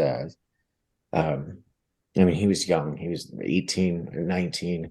He got caught in a child pornography ring, which that's indefensible, right? There's nothing you can say to that's indefensible. But this kid was developmentally delayed. He was slow. You talked to him, it sounded like you're talking to I don't know, 12-year-old boy or something. And some other people were out to get him. Like, what are we going to do about this? Well, we don't have to do anything about it. He's in prison. It's been done about it. It's fine. And this kid kind of tagged along with me. He tailed me everywhere. I wasn't looking for friends, and it kind of ended up where I was watching out for him a little bit, because I knew there's some people that wanted to hurt him. And he got, I went to the bathroom, and I came back, and I left him out of my sight for like 10 minutes, and he was getting just brutally attacked. And I couldn't do anything. I literally, like, if I do nothing, but if I do something, like if I stand in and I do something, I'm the guy that defended the child molester, and now I am a target. And in that moment, and it was probably like fucking 2 minutes long, and it felt like eternity. And they took my humanity away from me in that moment, because there was nothing I could do. There was not a right answer to that. There was not a correct thing to do. And I just felt like, man, it just took away, like it just chipped away at my soul a little bit. And I still think about it, and I don't know how to tell the story right. But that was the most poignant moment. I didn't miss the fucking 6 months, but that's the thing that they took away from me. I think that's the scary thing about prison, and why going there just scares the hell out of me. Like I never want to be in that position, right? Because you're forced, like you said, this kid was, you saw the humanity of this person. He got caught up in a bunch of shit he shouldn't have been a part of, but he was also developmentally delayed, emotionally delayed, or whatever. Wrong place, wrong time, probably. And, he fucked up, but didn't have the skill set. And now he's your bunkmate. And even though you can't justify what he did or what he was a part of, he's still a human being, right? You went away for a few minutes and came back, and he's, they're beating the hell out of him. And you have a hard choice. Like, if it was some random person on the street outside of prison, you would have been in there defending him, trying to do what you could do. But in that scenario, you're putting your life on the line, and you're also potentially becoming, a marked man yourself. Exactly. And that to me scares the fuck out of me, that you're in this horrible situation with not many choices in whichever direction you go. It's a hard choice. Yeah, you go in. I mean, they do it on purpose. You go in, and every process you go through as you're being brought in is about dehumanizing you and demeaning you and making you weak. And I don't think anything about the system works. Nothing. It's broken. When they call something an industry, the prison industry, it's fucked. Yeah. Right. Yeah. Nobody should make money off of other people's misery. No. And when you privatize it, it makes it worse. And there's private prisons. So when your bottom line is to fill those beds, you're going to fill them. And that's why we have the problem we do. I mean, we imprison more people in the United States than most other countries combined. Anywhere else in the world, it's not even close. That's not even China, the land of the free. No, right. It's the incarceration rate by population is higher in the U.S. than anywhere else in the world. And it's not even close. I blame Nancy Reagan for this. And the war on drugs, just say no. Yeah. Well, Nixon, even prior to that, because he went after him because he saw it as a racial issue. So we got to keep the blacks in line. So we're going to start arresting them all for drugs. Remember? That's the truth. Oh, absolutely. And it's totally classist and racist. Yeah. Yeah. Anyway, I told you it was going to take a dark turn. Wow. Well, no, you know what? This is good. And like I say this all the time, people need to hear this. And so there's somebody out there that wanted to hear this and needed to hear it. So, And the other thing is I have 2 college degrees. I own a really beautiful and very expensive home in the suburbs. I have a lovely wife, and I've been to prison for drugs. And I'm sorry, my mom's a neurologist. My dad's a research scientist. If it can happen to me, it can happen to anybody. And people need to know that, it's not, For a lot of people, once they've been in a situation like that, jail, prison, that shit carries on with them for the rest of their lives. And, whether it's, job opportunities or even people thinking they can't get jobs because they ask that question, have you ever been convicted of a felony? And, prior to 9/11, it used to have you ever been convicted in a felony for the last 5, 10, 7 years? Then once 9/11 happened, have you ever been convicted of a felony? Now you've just, like all these people, we incarcerate everybody. And now you've just, locked people away from having a productive life. Potentially. Okay, what's the goal? What's the goal here, guys? Right. What are you trying to do? You're taking away people's ability to rehabilitation. You're taking away people's ability to, be successful, to be a contributing member of society. Anyway, anybody out there that's filling out a job application, I highly recommend you lie on it. You've had a felony. It's never. Well, you can't tell the truth on it because then you don't even get in the door. Yeah.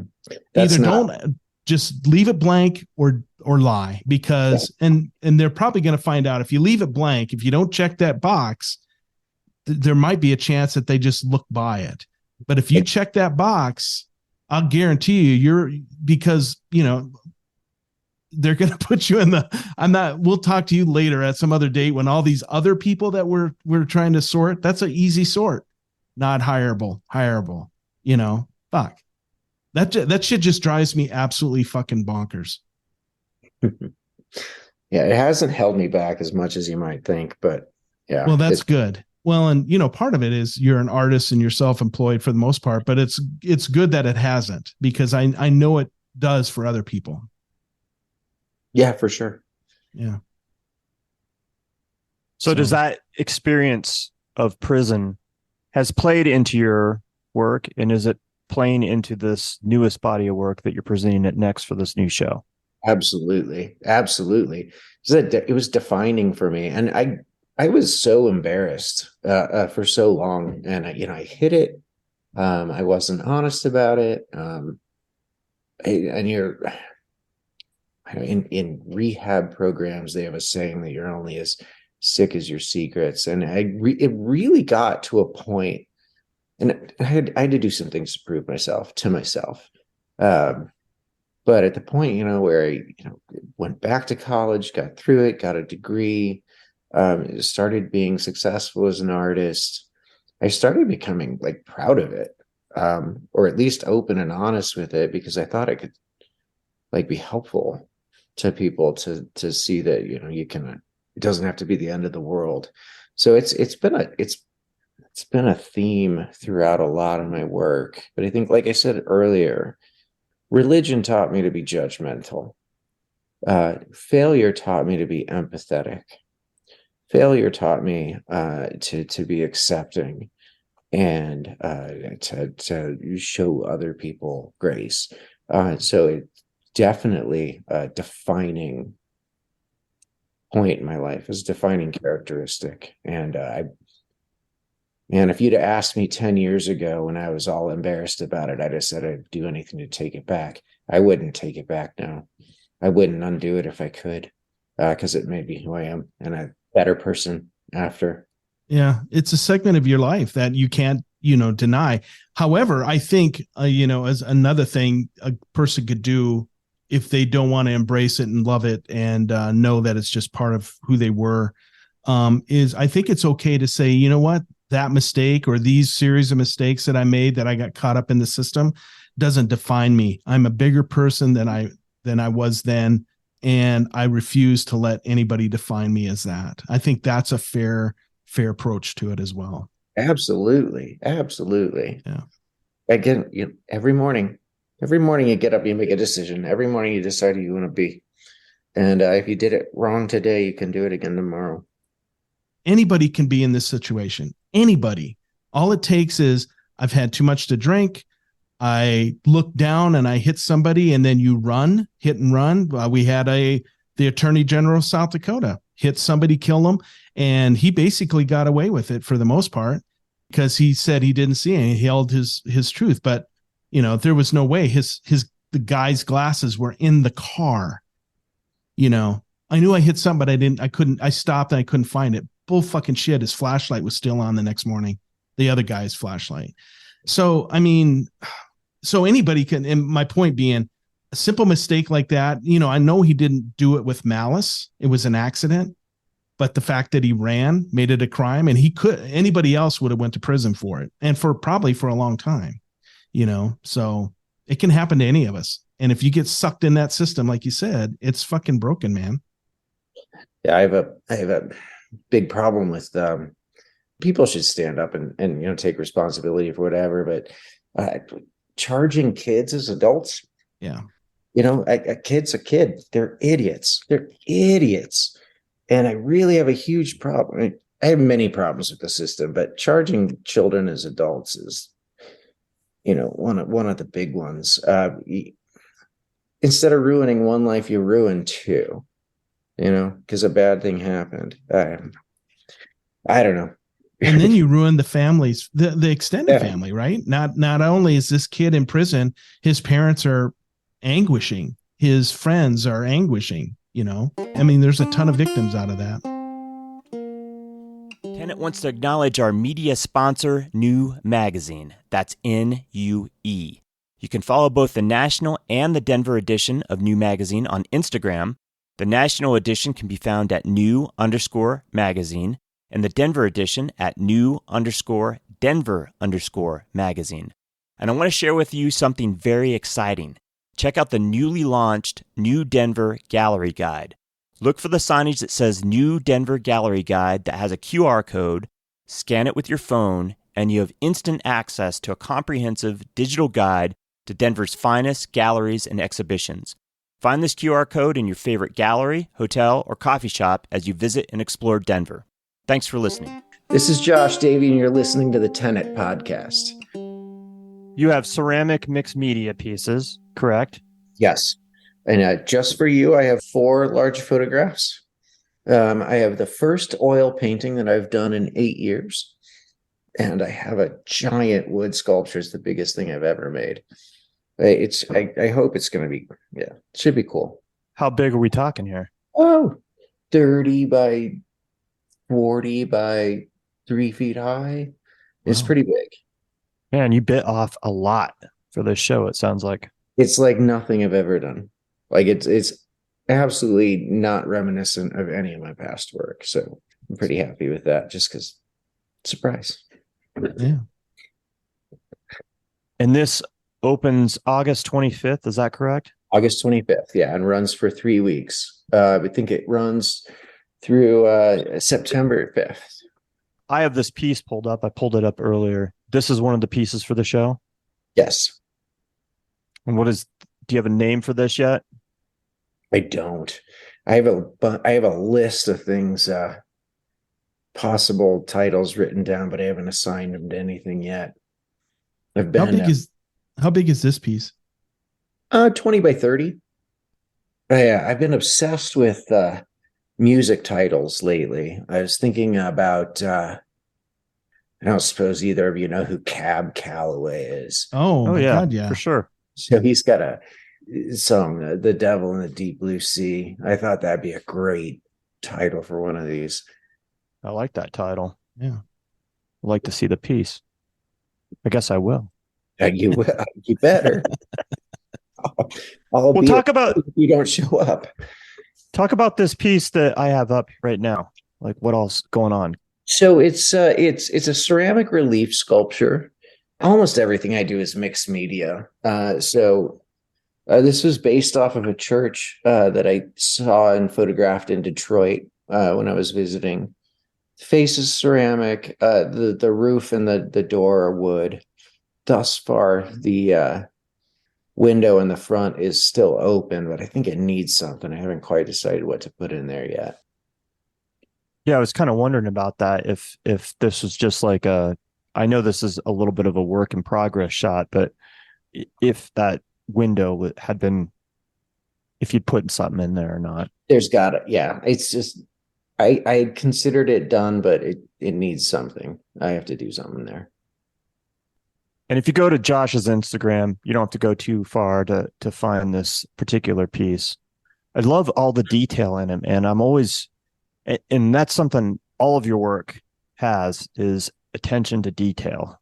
Like, it's exquisite, from the robots to these churches that you're making, the photographs even. Like, I appreciate your eye, but the attention to detail is exquisite in everything that you do. Thank you.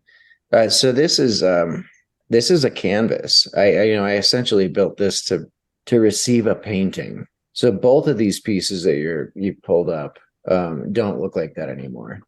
There's an image painted across the top. I really wanted it just to be like a raw canvas or something. Interesting. Okay.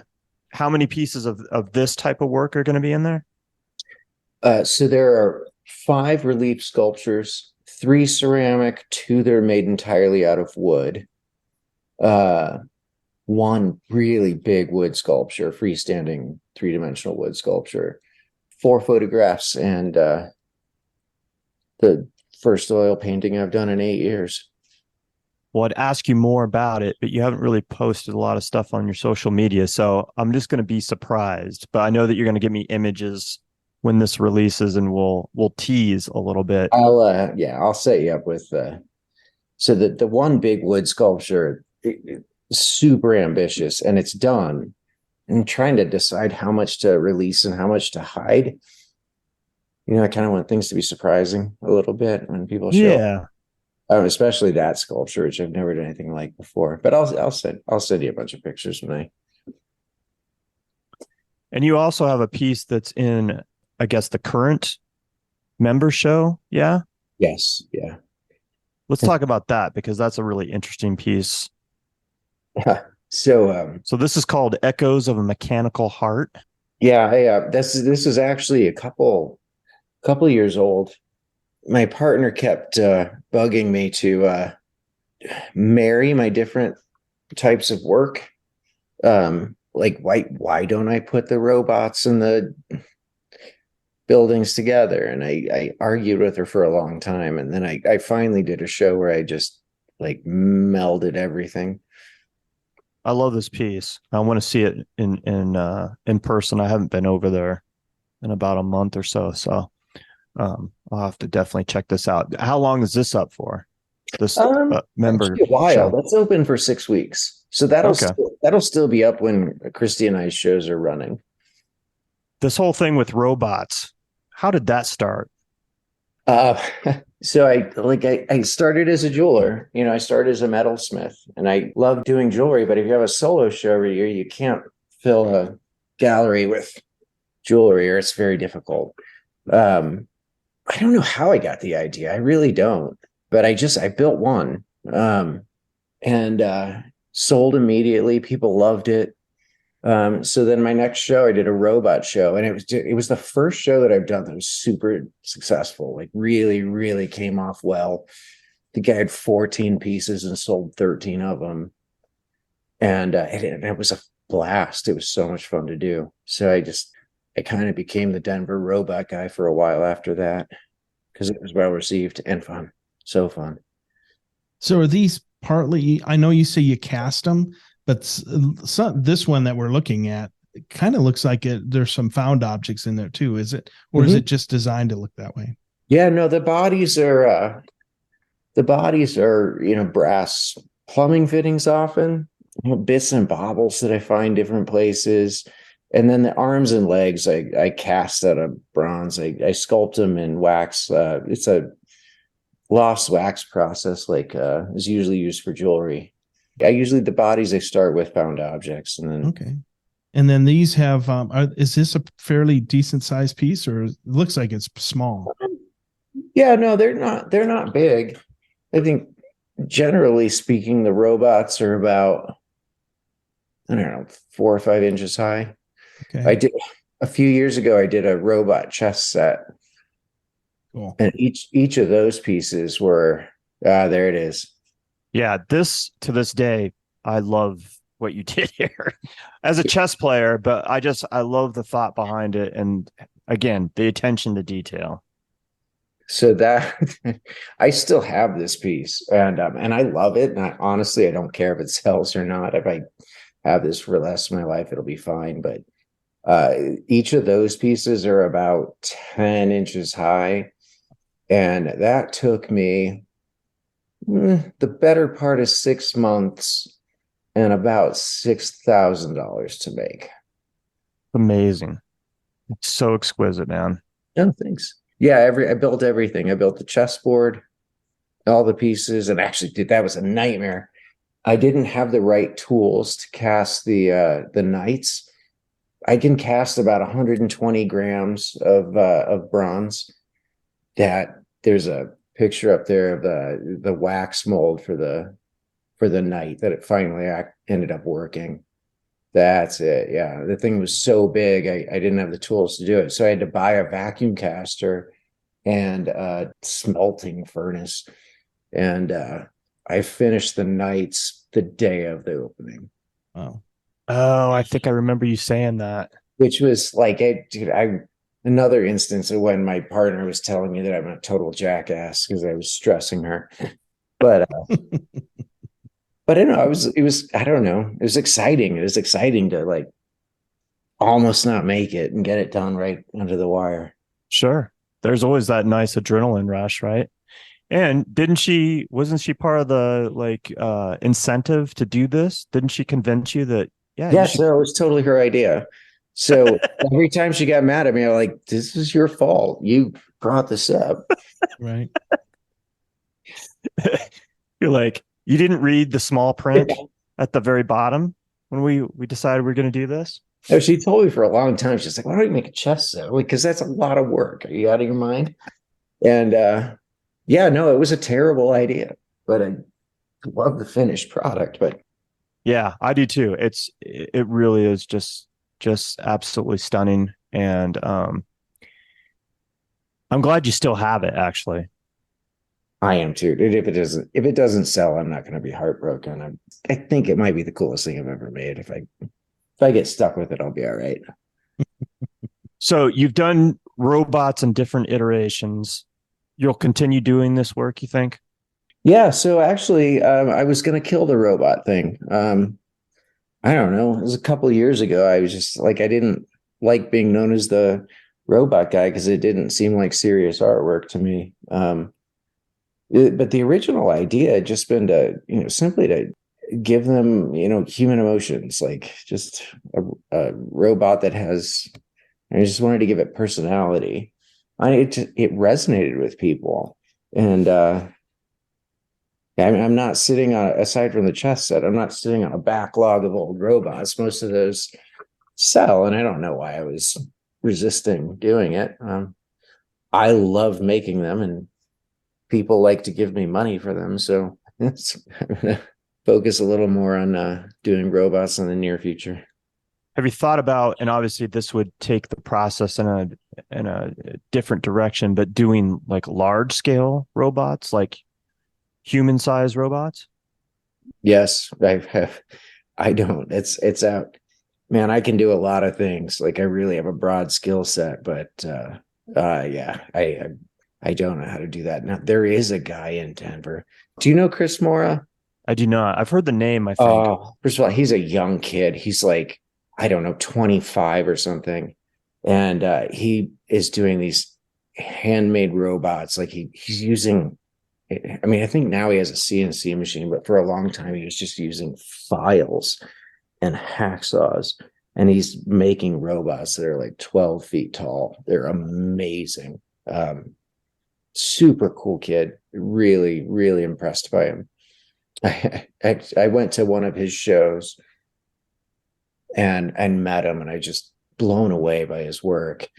And maybe 6 months later, he came to one of my shows because he'd heard about the other Denver robot guy, and he didn't remember meeting me at all. I'm like, you don't, okay. I don't remember I met you. Like, okay. It's like, oh, sorry, man. Are you familiar with Ira Sherman's work? Yeah. Yeah. I think what he does crazy. is really interesting. And even though he has his own thing going on, I could totally see some of the stuff that he does in some kind of robotic type of scenario, right? That guy's crazy. I mean, crazy in a good way. I'm always impressed of what he is able to come up with and what he's engineered. There's an artist who became famous for his series of robots and donuts. Every painting has robots and donuts in it. And he's been beating on that for like 15 years. And cute idea, but that's what I don't ever want to, Right. don't ever want to become. Donut robot guy. Robots and donuts. Eric Joyner, robots and donuts. That's all he does. Oh, I'm sorry. You don't think Eric Joyner is going to hear this, do you? Hey, Eric Joyner, I love your work, man. I don't mean to. He's our next guest. Well, he knows where you're coming from. Like, how long can you do robots and donuts? Evidently a long time if you're him, right? Years. Yeah. The bottom line is this, like, I'm with you. Like, I want to see somebody pushing themselves and doing different work. but that's not everybody's thing, right? And I don't enjoy seeing another video of fucking Damien Hirst throwing paint against the fucking canvas. Like, it doesn't do anything for me. Like, stop, please. But it's more power to him. He's making a shit ton of money, and that's his thing, and people like it. So good on him. Shit, That's not my thing. My thing. I haven't tried it yet, but I could be convinced. I mean, it sounds fun, right? This stuff is really good, and I've seen it on t-shirts. So yeah, I've seen him on. In fact, I was watching a show the other day. Oh, it was the Hardy Boys. My wife's watching the series The Hardy Boys, and there's a kid that has his Rock'em Sock'em shirt robots on it. Now, I don't know if it's the same art, but it looks like it from what I'm looking at. So, I mean, it's interesting, but yeah. I mean, there's something for everybody, and that's the beautiful thing about art. And you don't have to like everything. And, if you don't like it, that's fine too. Again, at least it elicited some kind of an emotion or feeling. So if I always say, I don't give a shit if you hate or love what I do, it's when you just have no opinion whatsoever and you're just like, then I know that it's a failure, right? I love that. And so I've often thought, actually, even with this show, I'm using a lot of really powerful imagery that is, it has a lot of significance for people for different reasons. And I know I'm going to offend some people. I'm going to offend some of my family members. You can't make everybody love you. And like, if I could change and be a different kind of person to make all the people that don't like me, happy, all the people that like me for what I am would lose interest. It's literally impossible to make everybody happy. You gotta quit worrying about it. Right. Yeah. That's it's beautiful I think when people come to that realization that, you're not going to, I'm definitely not everybody's cup of tea. I'll fully admit that, I have a stupid sense of humor. I can be dark at times, and we already talked about being an asshole. So, it's like, it's a mixed bag, man. And at the end of the day, I think I know who my people are, Yeah. I want to talk about some other work I saw, and this is one of the first times I think that I got to experience some of your work, and it was actually some of your drawings. And I'm such an idiot. I don't know if it was because it was the last show that I went to on a First Friday, or the wine talking, but I was so clueless. And one of these drawings, it was a whole series, and they're so beautiful. I remember this is what, like, we'd interacted on social media, but we'd never really interacted. In fact, we hadn't interacted in person. And you came up and I said, "Oh, this is really beautiful work." And you said, "Oh, I'm glad you like it." And then you started kind of quizzing me, like, what do you like about it? What don't you like about it? Or whatever. I was so stupid. I was so dumb. I thought these were photographs. And I said, "These are really beautiful photographs.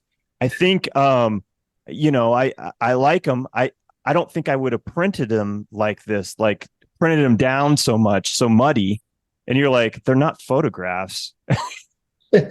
You idiot. You didn't say you idiot, but you were like, "They're not photographs, they're drawings." And I was like, "Oh, okay."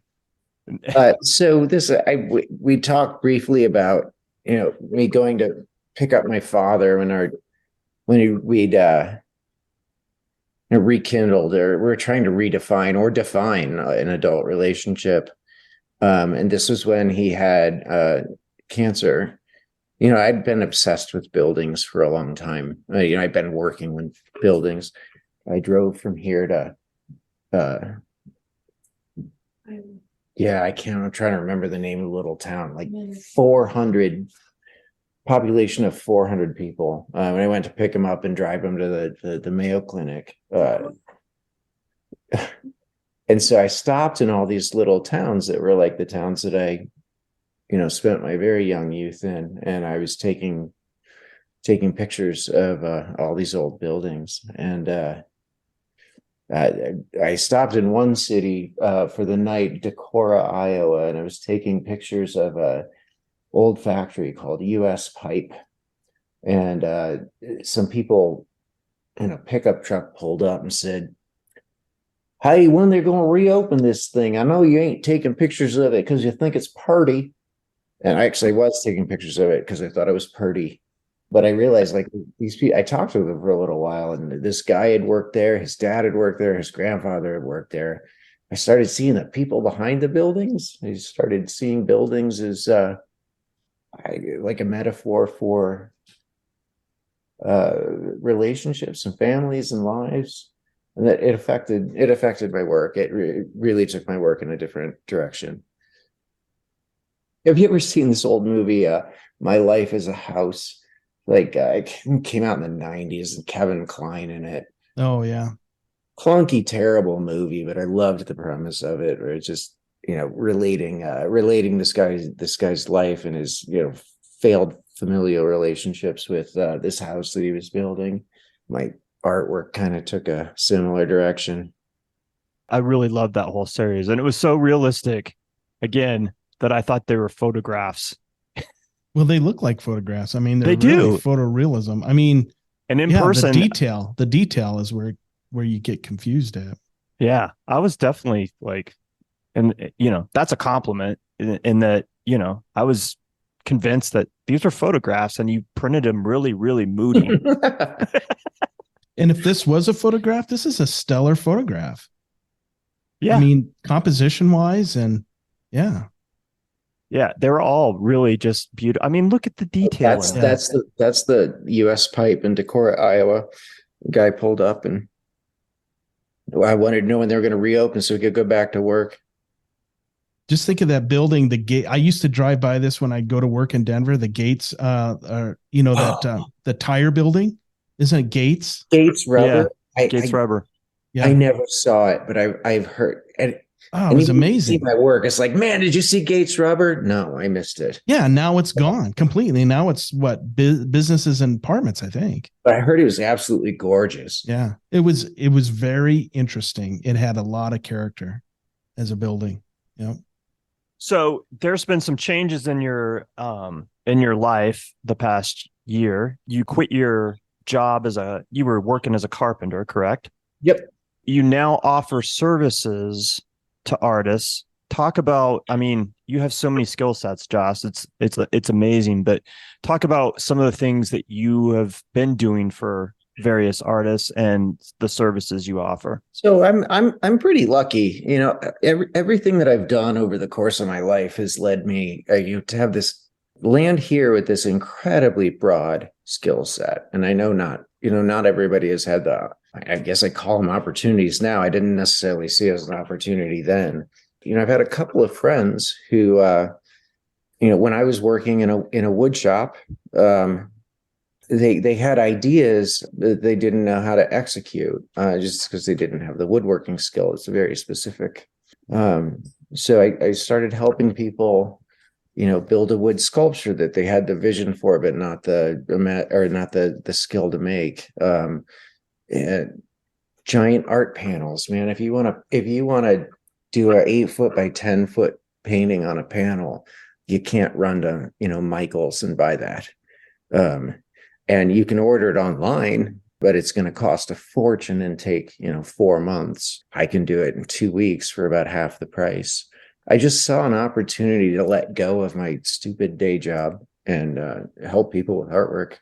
So mostly that's all I care about. I just want to help people with their artwork for the rest of my life if I can. So yeah, if you need a shipping crate, art hanging services, I've been hanging art for mostly very wealthy people. And I saw that you made some movable walls. Is that correct? Yeah. I have for Memento Mori Gallery and Core Gallery, Top Gallery in Englewood. Really very small place, limited space. I built them a set of nesting pedestals. So like a 12-inch, a 14-inch, 16, 18, and they all sit inside each other like Russian dolls. But yeah, I can custom make anything. pretty quickly and fairly reasonably priced. Nice. You did some stuff for Christina Davies, right? Yes, I did a huge panel for her. Maria Sheets. I don't know if you know who that is. Yeah, she does the stained glass stuff. Yes, I love her work. And so she was, she's not a carpenter. She's not a carpenter. So her light boxes that she was building just weren't quite up to the quality of her artwork. So she contacted me, and for her last show, I built 8 custom light boxes for, and it looked great. It looked fantastic. That's exactly the kind of work I want to be doing, where if I can help somebody elevate their artwork through like some skill that I have, that's amazing. Nice. Right on. And if people want to hire you to do something or discuss some kind of special project that they have that they can't do themselves, how do they go about getting a hold of you? You can email me at jndavy@yahoo. Call me at 720-438-1574. Find me on social media. If it's related to woodworking, I can build just about anything you can imagine. If you can imagine it, I can help you figure out how to get it built. You mentioned that this is going to be your last show at Next, and you're stepping away from that collective. What are you going to do? I don't know. I'm gonna try to find the joy in making the individual piece again. It can work a lot for me, and it just felt too much like work, and I want to find the magic in it again. But also, it's taking a leap of faith. I'm so comfortable there. It was home for me for so long, and I realized I could have just stayed there forever. If I want to move on, and if I want to find the next thing for me, I have to jump. So I don't know exactly what's next. I'd like to work on the graphic novel, maybe find commercial representation if I can, at least work at it, start building some different relationships, but leap of faith time. Yeah, no, that's awesome. I think that's what should happen, Well, I look forward to seeing what you're up to in the next year after this show and where you go with it, man. Yeah, thanks. You do so many different things. Like, we always got to bring business into the equation. How do you go about pricing all the different things that you do? So we're going to get into a thing. I know a lot of people just price stuff by the amount of time it took, square inches. I don't believe in that at all. Like I said, that the first artist that I worked for said, you don't get to choose what your work is worth. Your customers choose. And I've tried to stay affordable. I've had collectors, people that have been buying my work for 10 years, and I didn't want to price them out. But if you want to move forward, like somebody who's an art broker, they don't have any. If the majority of your work is $200, there's no place, that a commercial or gallery or art broker can go with that. So I'm starting to try to, for pricing, think about the future, where I want to be as opposed to where I'm at. Not a romantic answer. No, but I think that's legit. And I think though. some people don't. Yeah, it's realistic. And some people don't even think about it. I mean, I recently saw work in a gallery that, the artist is not known, and the quality, in my estimation, wasn't up to the prices that were on the work. And that was echoed by other people that I look up to and that I trust their judgment, one being a gallerist and another artist. And it wasn't bad, but it was more compared to the other stuff that was in the gallery at the time and the quality of work. It was just way too overpriced. And I think people need to think about that, Well, that's another thing. It gives people a bad impression. I don't ever want somebody to see my work and think that it's overpriced. It gives an immediate negative impression that sticks with them. Do you have a motto or slogan that you live by? Can you call me back tomorrow? I'll try to think of one. No, I honestly, I guess if it's, life advice, would be what we talked about earlier, which is that I'm not the same person I was 5 years ago. And if I'm doing life right, I'm not going to be the same person again in another 5 years. That's the closest thing I can think of to a personal philosophy. I like Growth, that. growth, constantly growth. Yep. Yeah, I got one question. Go for it. From ChatGTP. It's wanting to know. Gonna become a thing. I know already. This is awesome. All right. What do you think the relationship is between society and art? It's not an easy question, ChatGPT. I know. I think art defines humanity. I think art is the why. Society is the how. Society is like, it's how we function, it's how we interact with each other, it's how we survive. But art is the why. There's no point in any of this without the art. Beautifully put. Beautifully put. So just real quick on ChatGTP. Since we talked about it prior to the thing, I said, create a list of 20 questions every artist should answer. And it took microseconds, and it pumped out 20 pretty good questions, some stuff that we automatically ask, but I thought there was some really good ones in there. So yeah, the future of society, ChatGTP. I thought you were going to ask me the questions. What's that? I said, I thought you were going to ask me the questions. It's like, man, it's been a couple hours, guys. We start this. Are you scared for the future of where technology is taking us and AI and all that stuff? No, man, not at all. And I've argued with other artists that I deeply respect and care about, and I love their artwork. So my perspective on it is, I have spent, 30 years learning how to do this. Good fucking luck if you think you can copy me. It's not replaceable. But I do understand that it's an issue of serious concern for people who are like illustrators. But man, in the turn of the 20th century, photography was supposed to kill art. Photography was supposed to make painting obsolete. And what photography did was create, create what we consider contemporary art now.